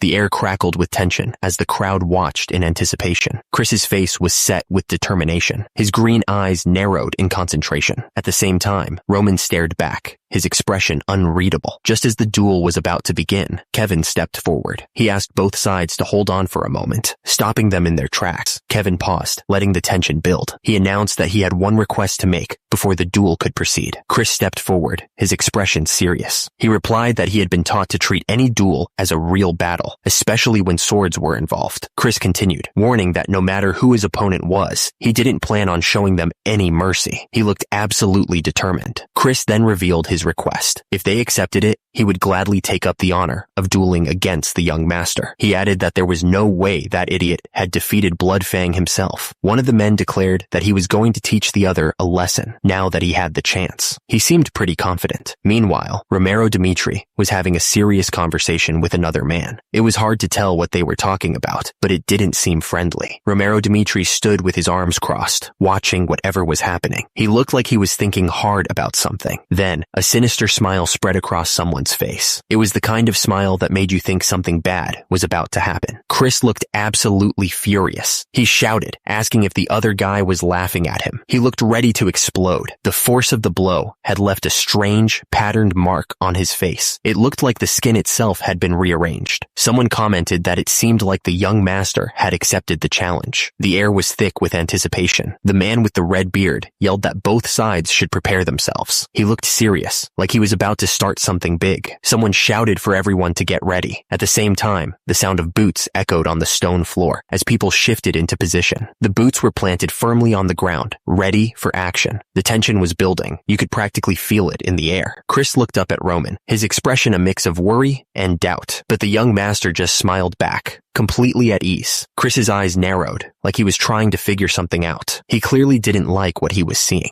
Roman's gaze was steady, a touch of purple shining in his eyes. He seemed ready for anything. And then, the signal. It was time to begin the duel. Chris yelled out to both sides, telling them to get ready. The crowd started to murmur, excited to see what was about to happen. You could hear the sound of boots hitting the ground, both fighters getting ready to throw down. The air was thick with anticipation. Chris stared down at Roman, a serious look on his face. On the other side, Roman just smirked, not showing any sign of nervousness. Chris's eyes narrowed, focusing on Roman's every move. He was determined not to lose, especially not in front of all these people. Roman's purple eyes shone with confidence. He wasn't worried at all, like he already knew how this was gonna end. Roman's purple eyes narrowed, focusing on the upcoming fight. He was ready to see what Chris had to offer. And with that, the signal was given. It was time to begin. The first move was made, the sound of a foot hitting the ground echoing through the area. The fight had officially begun. Chris didn't waste any time. He swung his wooden sword at Roman, trying to catch him off guard, but Roman was ready. He blocked Chris's strike, the sound of wood on wood ringing out. Those watching the fight were getting excited. One of them pointed out that Chris was really fast and was giving it his all. Kevin's eyes widened as he watched the fight unfold. He was definitely surprised by what he was seeing. The two swords met with a loud crash. One of the fighters couldn't believe his attack had been blocked like that.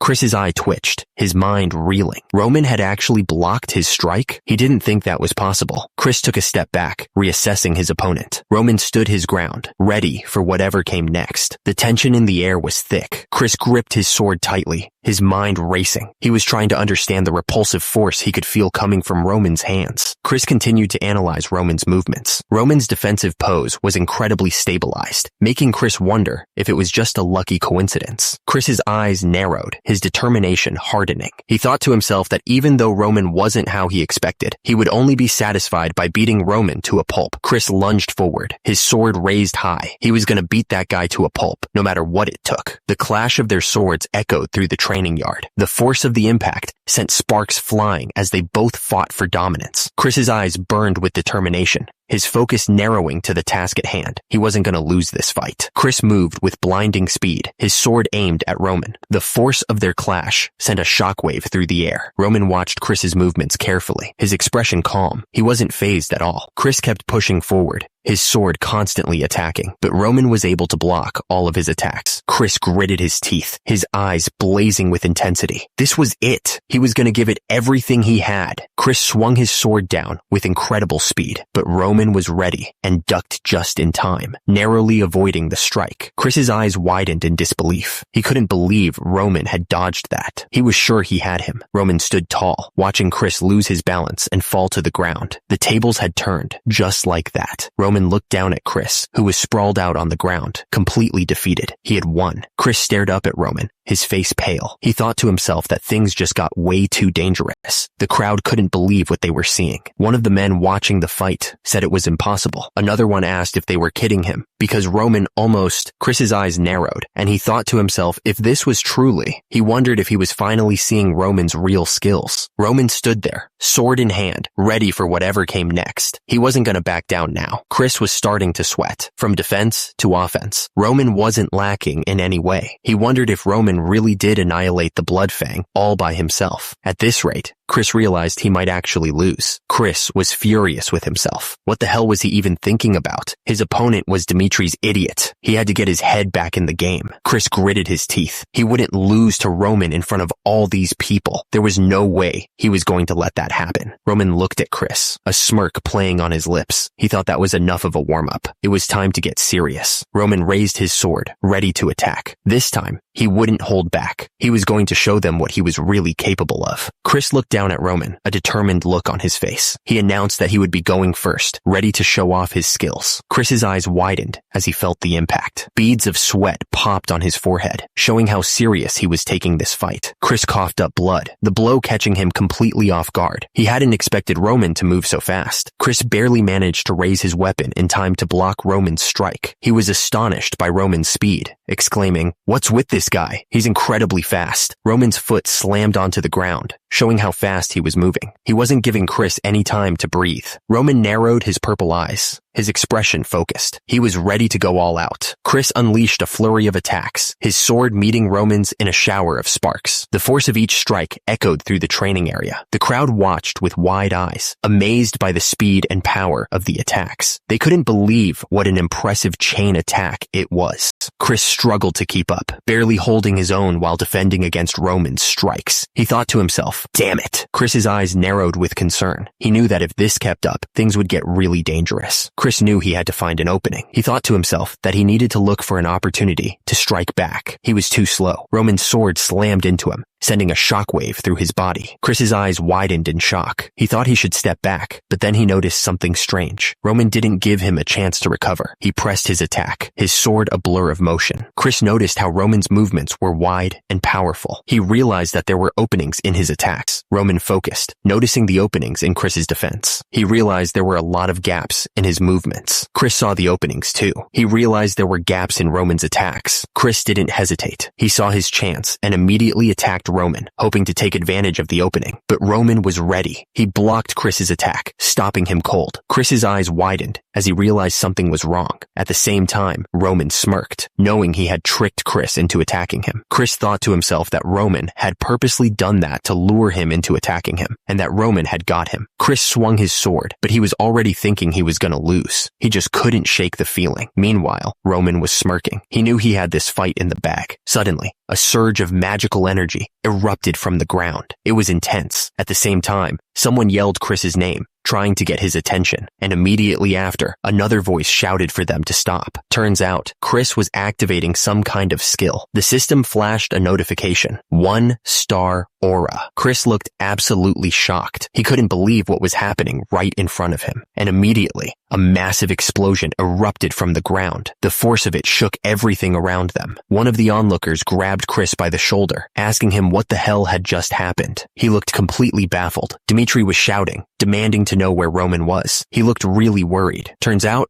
Roman was all right. He let out an of relief. Roman watched the fight below with a piercing gaze. He was absolutely focused on every detail. The impact of their fight was sending energy blasts everywhere. The floor was tearing apart with each strike. Chris and Roman clashed, their swords meeting with incredible force. The air crackled with energy as they fought. Chris looked absolutely stunned. He couldn't believe what he was seeing. The force of the impact sent Chris flying backwards. He was completely helpless in the air. The people watching the fight couldn't believe their eyes. They were completely shocked by the power they were seeing. The crowd was absolutely stunned by what was happening, and immediately, Roman stood over Chris, his sword pointed down. Roman looked down at his opponent with cold eyes. He wasn't going to show any mercy. The question hung in the air. Who was the person that got picked as the new Deputy Knight Commander? The question was met with another question. Did the person not even know? Meanwhile, two men were talking about the new Deputy Knight Commander. He was the commander's apprentice, and seemed pretty young, one of them said. The other man replied that even then, He's a 2-star aura knight. It was quite an achievement. He's a 2-star at that age? The question showed the surprise they felt about his skills. The rumors about the new deputy knight commander were spreading like wildfire. They were saying that he felt mana after only half a year of training, which was unheard of. The man with green hair looked shocked. It only took him 3.5 years before he became a 1-star aura knight. That's insane, he thought. And the rumors didn't stop there. Apparently, his sword skills are incredible too.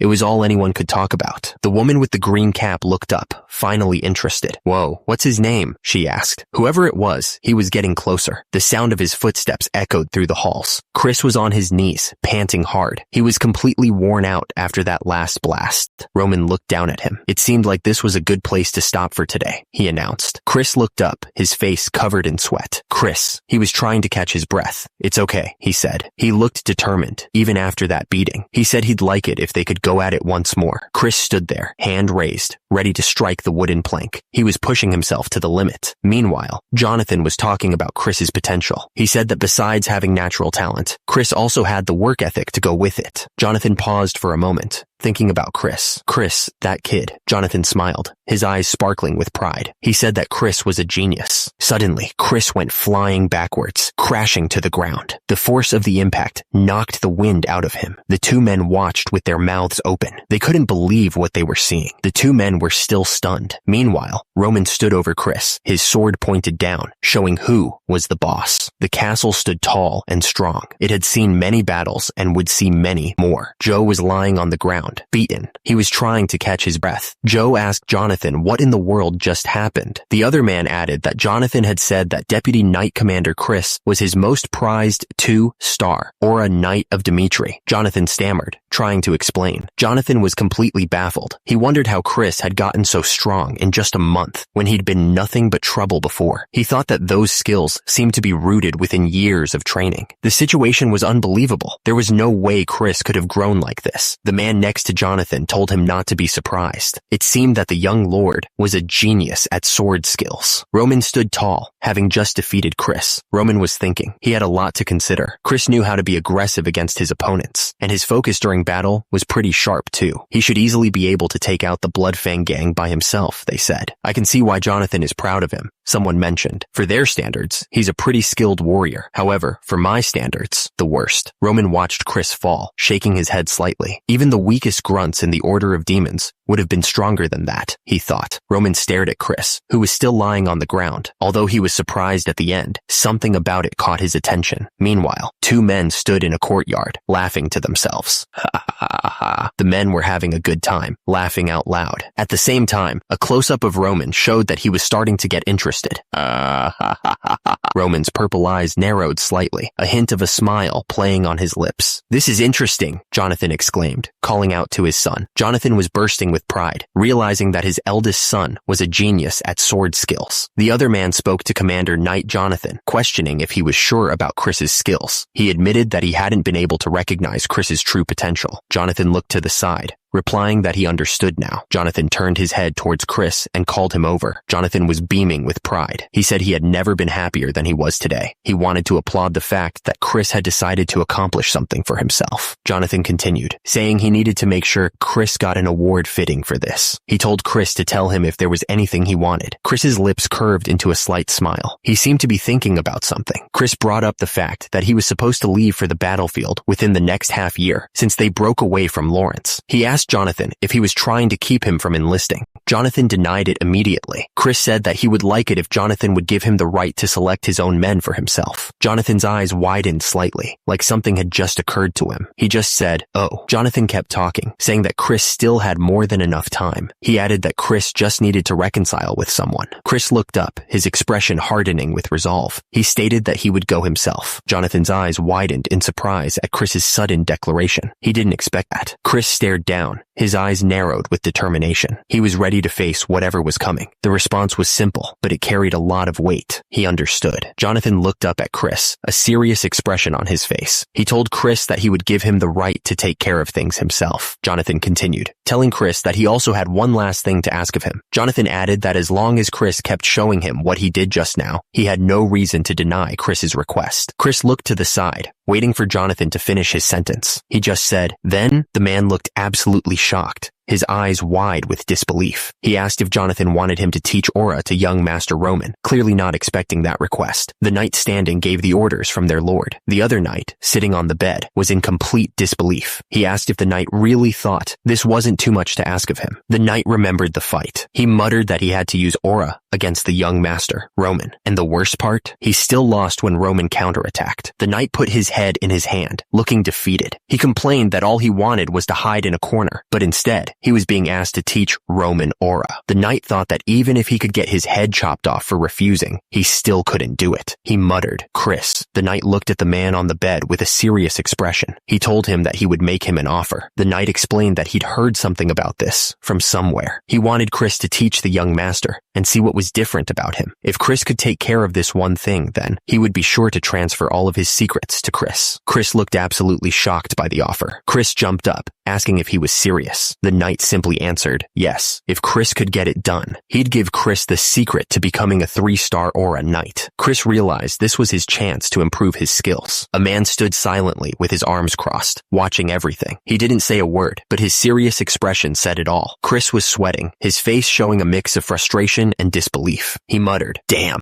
Chris shouted, demanding that the knight keep his word. He looked absolutely serious. Someone addressed Roman as young master. The man continued, saying that he'd heard Roman had accomplished great things in his match that day. Turns out, rumors were already spreading all over the castle. News travels fast, I guess. The man went on, saying that he knew the deputy knight commander was a 2-star aura knight. He couldn't believe Roman had somehow beaten him. He said that was incredible. Roman looked over at Hans. He asked if Hans knew what aura was. Hans looked confused and admitted that he had no clue himself. He asked if it was the power to use mana. Mana. The word hung in the air, unanswered. Roman was thinking out loud, trying to make sense of it all. Turns out, they call it mana in this place. He was trying to understand the power that Chris had shown him. Chris's power was definitely an eruption of energy. However, their usage of energy was different from them. It was clear as day. Roman was still trying to understand the energy he had just witnessed. He was thinking about what they call aura here, and something about it. The problem was that it was inefficient. He couldn't understand why they were using their energy like that. Roman looked out the window, lost in thought. He just couldn't understand why they were using energy like this. It seemed that the people here would need to learn more about the powers they use. Roman decided he would take a look for himself during training tomorrow. Roman paused, realizing he might have gotten too excited. Shoot, was I too excited? The next day, Roman met Chris outside in the training yard. The morning air was crisp, but the sun was already starting to warm the stone walls around them. Chris looked at Roman with a serious expression. He still had a bandage on his cheek from the other day. Roman stared intently. His purple eyes narrowed slightly. He was ready to learn, and he wasn't going to waste any time. The bandage on Chris's face was a stark reminder of the fight from the previous day. It was a sign that even the strong could be caught off guard. The rough fabric of the bandage was stained slightly with blood. It was a small thing, but it spoke volumes about the kind of training they were about to undertake. Chris was trying to be all nice, but Roman was already annoyed. He thought to himself, this is going to be a pain. Chris, trying to keep things calm, told Roman to take it easy. He said that before they started training, he needed to explain what aura actually was. The word aura appeared in glowing letters. It was time to get into the details. The system defined aura as a subset of mana usage. It was specifically the form that knights used. The system continued, explaining that magicians used mana by storing it in their circlets. It was a different method than the knights used. The mana user channeled the energy, his hands glowing with power. The air crackled around him as he prepared to demonstrate the essence of aura. The system chimed in, explaining that knights stored mana throughout their entire body. It was a key difference from other methods. The system then identified the person known as the forerunner of aura. It was Emperor Alexandro. Emperor Alexandro had a stern look on his face, as if he was judging everyone. His eyes were like daggers. The system continued, explaining that unlike magicians who stored mana in objects, Emperor Alexandro was the first to figure out that storing mana throughout the body could strengthen a person's physical form. It was a revolutionary idea. The diagram showed the flow of mana through the body. It highlighted the pathways where the energy circulated. Aura, he explained, was basically erupting all that stored mana outward. It was like a release of built-up power power. Normally, mana was spread all over the body, like a network of energy. But, he continued, it was possible to get a huge spike in power by focusing and then erupting that mana. It was like a sudden burst of strength. Chris explained that knowing all the history of mana wasn't really important. The thing is, only a few people could even use mana like this anyway. Turns out, only about 1 in 1,000 guys even pick the path of an aura knight, and even fewer, like 1 in 10,000, can become a magician. The most important thing, he said, was figuring out if you even have a connection to mana. If you don't have that, you're already done for. Chris explained that the bare minimum to even call yourself an aura knight is being able to sense mana, and that's where most people fail, he added. Chris then said that it took him about half a year to even sense mana. He said it's not unusual for people to take over a year to even get a feel for it. That's where natural talent comes in, he said. Basically, some people just have it easier than others. Chris looked at Roman and said they should start with trying to sense mana. He asked Roman to explain how he went about it. Roman replied that he would, of course. Chris thought to himself that Roman Dmitri must be full of pride after winning against him. Chris thought that, unfortunately, it wasn't going to be as easy as Roman thought. Chris finished his thought, saying that talent in swordsmanship and talent in mana were two completely different things. The air crackled with a warning. Someone was about to learn a harsh lesson about reality. The voice echoed, declaring that the whole idea behind the training was completely wrong. The voice continued, explaining that he already knew how to sense mana. Roman Dmitri's body glowed with power. He admitted that, thanks to the heavenly demon magician, he had been able to store a small amount of mana. Roman Dmitri realized that only doing what he already knew would lead to failure. Roman Dmitri knew that even if he couldn't understand why others did things a certain way, he needed to learn how they proceeded first. He had to adapt. Chris told Roman to focus on the rhythm of his breathing, and concentrate. He explained that it was important to feel everything that was in contact with his body. Chris continued, explaining that once Roman got used to utilizing mana, that's when he'd be able to manifest aura. He told him to try to focus the mana spread throughout his body into a single point, because that's how you manifest aura. He heard that once you succeeded in manifesting aura, it meant that you'd become a 1-star aura knight. It was a huge step. There were many ways to utilize the manifestation of aura. You could apply it to your blade to increase its potency, which was a common trick. Chris explained that aura could also be applied directly to the body. He was trying to give Roman a full picture of what he needed to learn. He added that doing so would grant a short burst of power. He wanted to make sure Roman understood the potential. Suddenly, Roman was surrounded by a brilliant golden aura. It danced around him like flames. The aura intensified, swirling around his feet. The heat radiating from it was almost unbearable. Chris was absolutely stunned. He stammered, saying there was no way Roman could have done that. A surge of energy filled the air, and someone shouted in disbelief, asking if Roman was really manifesting aura. The golden aura blazed around Roman's body like a raging fire. The heat was intense. The energy crackled around Roman, the raw power almost visible to the exposed eye. It was like nothing Chris had ever seen. Chris watched the display of power, a small smile forming on his face. He muttered that it was exactly what he had expected. Chris continued, declaring that the way most people used ki was completely useless. He clearly thought he knew better. Chris explained that ki in Murim was used to remove all waste inside the body. The goal was to be able to store ki within the body. After that,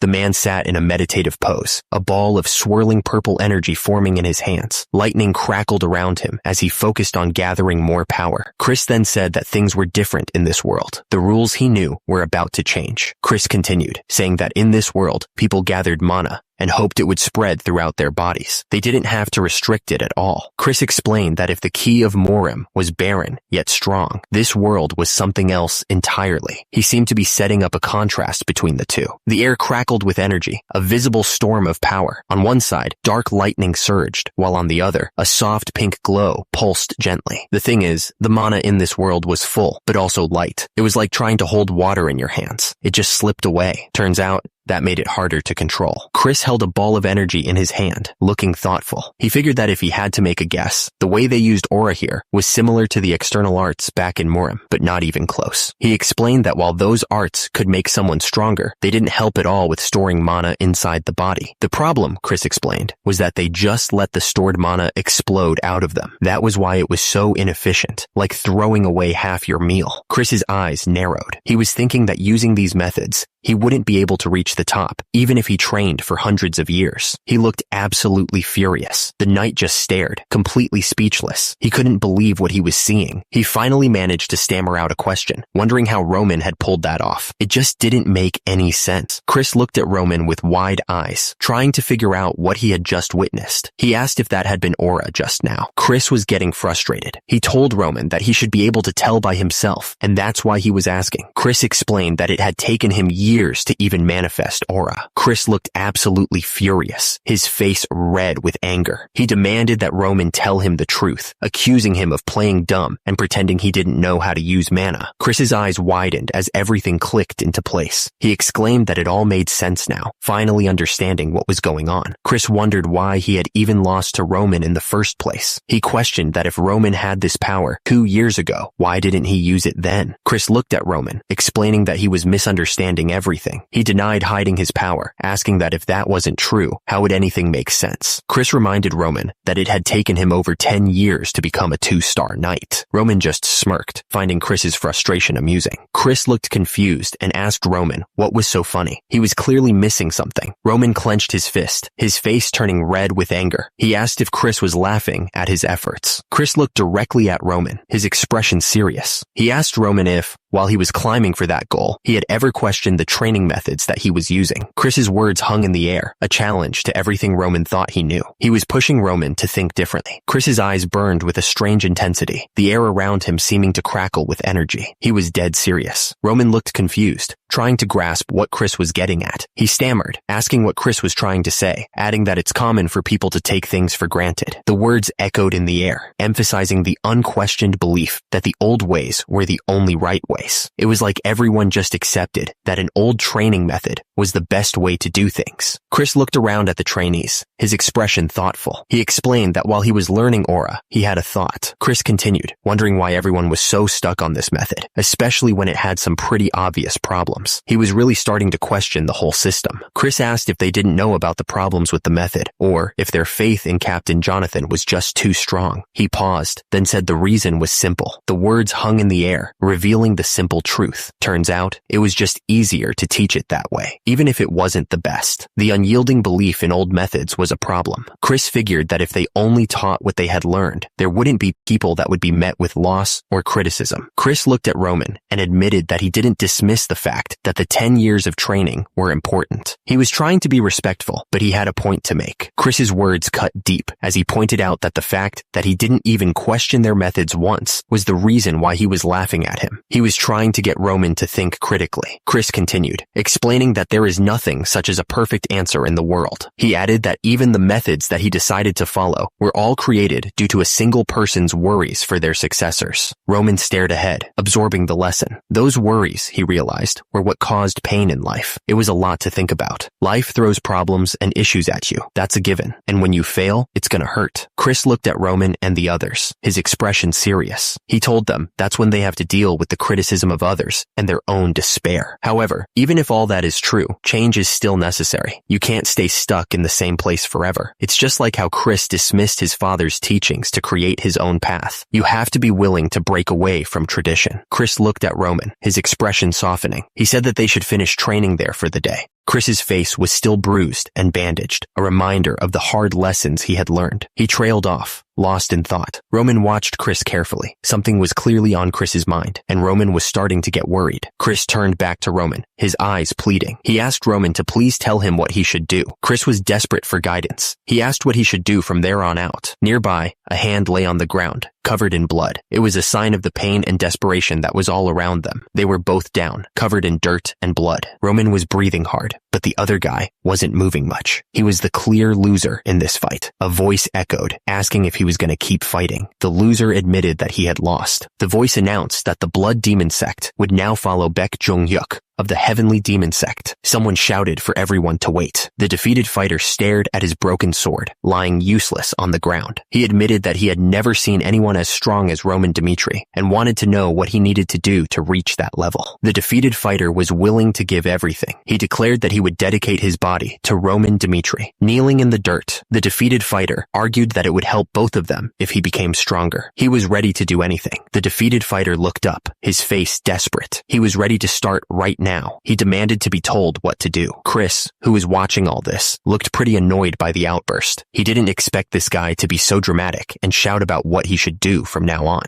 Roman Dmitri stared forward, his eyes reflecting a newfound determination. He had thrown away his pride, ready to do whatever it took to become stronger. The story went back to a time long ago. The fighter was an individual of note from the past who had conquered the blood demon sect under one order. This blood demon was someone who used to greatly influence the Morim. The fight was fierce, full of energy. The thing is, a battle over control between him and Baek Jong-hyuk was inevitable, and at the end of the long battle, he had lost. The blood demon was defeated. Roman thought about that kid from back then. He had decided to take the shame upon his name, all in order to be taught. The ability to throw away one's pride in order to become stronger. Roman thought that Chris was similar to the blood demon in that respect. Chris was asking for a way to get stronger. Roman said he couldn't just tell him something like that. So, he asked Chris what he wanted him to do. Roman only told Chris not to devotedly follow the methods he had been taught all his life. Roman spoke with a strange intensity. He said that if he were to just give Chris the answer, how would that be any different from what Chris had already done? But if Chris wanted to find the answer himself, he should keep listening. Chris looked up, surprised by Roman's words. He could only listen as Roman told him to follow him and learn from what he did. Roman's words hung in the air. He was going to leave for the war in 6 months. Roman told Chris to watch how he got stronger as he fought different enemies. He should pay close attention to the different ways Roman defeated them. And if Chris could still follow him after years, then Roman finished by saying that he could say with certainty that Chris would find his answer. It was a heavy promise. Chris stood there, his back to the world. He was trying to make sense of everything Roman had just told him, trying to figure out his next move. Hours later, the moon was high in the sky. The clouds drifted slowly, as if time itself was holding its breath. Looking through the window, the night sky seemed even more distant. It was like the world outside was a dream, and the room was the only real place. Chris sat on the edge of his bed, his head hanging low. He was completely worn out, both in body and mind. Tears streamed down Chris's face, mixing with the blood from his cuts. He was trying to wipe them away, but they just kept coming. Roman explained that you just have to train until you can sense mana. He added that you can already sense mana after half a year. He then continued that in order to manifest aura, you need to do more. Roman exclaimed that Chris was a genius, since he's a 1-star after only 3 years. He congratulated Chris, telling him that he was now a 1-star aura knight. Roman didn't dismiss the fact that Chris's 10 years worth of training were important, but the fact that Chris didn't even question their methods once was the reason why he was laughing at him. Chris's eyes narrowed with anger. He grit his teeth, promising himself that he would do it. He paused, confused by what he was seeing. The castle stood tall against the bright sky. Chris was stunned by what he had just heard. He asked what the other man had just said, needing to confirm he understood correctly. The answer came back immediately. He would follow the young master to the battlefield, no matter what. Chris declared that he wanted to get stronger. He was desperate to find a way to improve. Roman acknowledged that something had clearly happened to Chris. He confirmed that he was right. Chris looked determined, his eyes reflecting his newfound resolve. Roman stared back, a hint of a smile playing on his lips, as if he knew this was going to happen. Mr. Hans nodded slowly. He said that he could already tell that Chris had a good enough reason that pushed him to make this decision.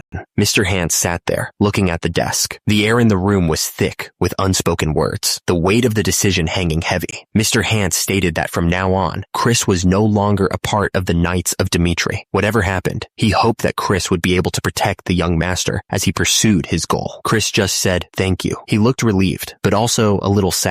A voice broke the silence. "All right now." Mr. Hans stared intensely. He said that Chris was no longer. Chris stood silently, blood dripping from his armor. He didn't move a muscle, just listened carefully. The battlefield was a scene of death and destruction. A child reached out to his dead mother, crying in despair. The memory was painful. Mr. Hans said Chris wasn't that little kid who was crying for his dead mother on the battlefield anymore. Mr. Hans looked at Chris, a glimmer of hope in his eyes. He added that thanks to Chris, he was sure of one thing. If Chris was willing to follow young Master Roman, that would mean that young Master Roman wasn't someone who could be called an idiot anymore. Roman told Chris to follow him, saying he'd need to prepare himself from now on. Chris looked confused and asked what was going on. Roman explained that if Chris really wanted to survive on the battlefield, he'd need a secret weapon that he could call his own. Chris looked up, his eyes shining with determination. He agreed with Roman, calling him Master. Meanwhile, back in town, the wind carried whispers through the streets. People were talking, their voices hushed with a mix of excitement and fear. Someone asked if the others had heard the rumors going around. The bandages on his hand were a reminder of the brutal training they'd all endured. One of the men doubted that young Master Roman had taken care of the Bloodfang. He didn't think it made any sense, calling him a half-assed noble who didn't know how to do anything. The man continued, saying that even though all the stories he'd heard seemed real, there was no way. He figured the Knights of Dimitri must have planned everything out. Young Master Roman. Kevin looked up, surprised, and repeated that young Master Roman had taken care of the Bloodfang. It was the young master that was able to take care of them with a single branch. One of the men watched the fight, thinking that young Master Roman should be able to handle the Bloodfang by himself. He was sure that young Master Roman was strong enough to take care of them. Kevin looked shocked. He wondered if young Master Roman had really done all this just to keep his word. Kevin continued cleaning, but he was lost in thought. He figured there was no way young Master Roman would do anything for someone like him. But the thing is, he really did take care of the usury issue. Suddenly, another man called out, telling Kevin he needed to finish cleaning up if he wanted to go home. Kevin snapped out of his thoughts and replied that he was on it. Kevin started cleaning again. He decided he wanted to become someone like young Master Roman, someone strong enough to protect the people around them whenever he could. Kevin's face was set with determination. He realized that there were still people like the Bloodfang out there, and he needed to get stronger to protect his family. But the thing is, getting stronger was easier said than done. Kevin wondered how he could even begin. He thought that if he had another chance to meet young Master Roman, maybe, but he immediately dismissed the thought, figuring he wasn't lucky enough for that to happen. Suddenly, Kevin stopped dead in his tracks. His eyes went wide, and his face was filled with shock. His eye twitched slightly. He didn't expect this. The box of potatoes slipped from his hands. They tumbled to the ground. A voice called out, stunned, "Young Master?" Young Master Roman looked up, his expression calm. He said that it had been a while. Kevin stared, completely surprised. He stammered, asking why young Master Roman was there. But before he could even finish, he realized he needed to thank him. Kevin immediately dropped to his knees. He thanked young Master Roman. Kevin explained that his family was able to survive thanks to young Master Roman. He was incredibly grateful. Kevin told young Master Roman not to worry about that, and asked how he had been. Kevin explained that after the Bloodfang stopped threatening them, he was able to find a place to work thanks to Mr. Hance. Young Master Roman said he didn't know how Kevin could ever express his gratitude to him. He then said that if Kevin listened to his offer, maybe he'd get an idea on what to do. Young Master Roman explained that if Kevin accepted, he wouldn't have to be worried about his family's money problems. He'd be able to have a warm home and nice food. Young Master Roman continued, saying that Kevin could even enjoy a lavish lifestyle during his free time, unlike the work he did now. He said he'd make it so that happens. Young Master Roman declared that Kevin should live for him. Young Master Roman looked down at Kevin, his arms crossed. He promised that if Kevin pledged his loyalty to him, he'd give him a life he wouldn't regret. Kevin's eyes widened, considering the offer. He was thinking about the life he could have, the life young Master Roman was promising. He opened his mouth, ready to speak. His lips were trembling slightly, showing just how nervous he was. Kevin bowed his head, kneeling on the ground. He was ready to give up everything for young Master Roman. Kevin pledged his life to young Master Roman. He was ready to follow him anywhere, to do anything for him. Kevin was lying on the ground, blood dripping from his head. He declared that if young Master Roman told him to die, he'd do it without question, and that he would kill anyone Roman wanted gone. He continued, saying the only thing he asked was for young Master Roman to promise to protect his family. Kevin looked up, his face covered in blood. He finished by offering his life to young Master Roman, trusting him completely. Young Master Roman watched Kevin, his eyes narrowed. He thought to himself that Kevin was showing his loyalty with his own blood. The kid reminded him of some crazed stallion. Young Master Roman realized that with just a single order, Kevin would even go up against hundreds of enemies without hesitation. Kevin was surrounded by a fiery aura, his eyes burning with determination. He declared that he would never back down until the job was done. Like some crazed mare, Chris stood there, blood dripping down his face, and young Master Roman thought about him. He realized that because Chris resembled the blood demon, it made him think of him too. A strange feeling washed over young Master Roman, a sense of excitement and anticipation. He was sure that this would be worth his time. Young Master Roman smirked, his purple eyes gleaming with a newfound intensity. He declared that from this point onwards, the words hung in the air, heavy with implication. Young Master Roman had made his decision. They were his now.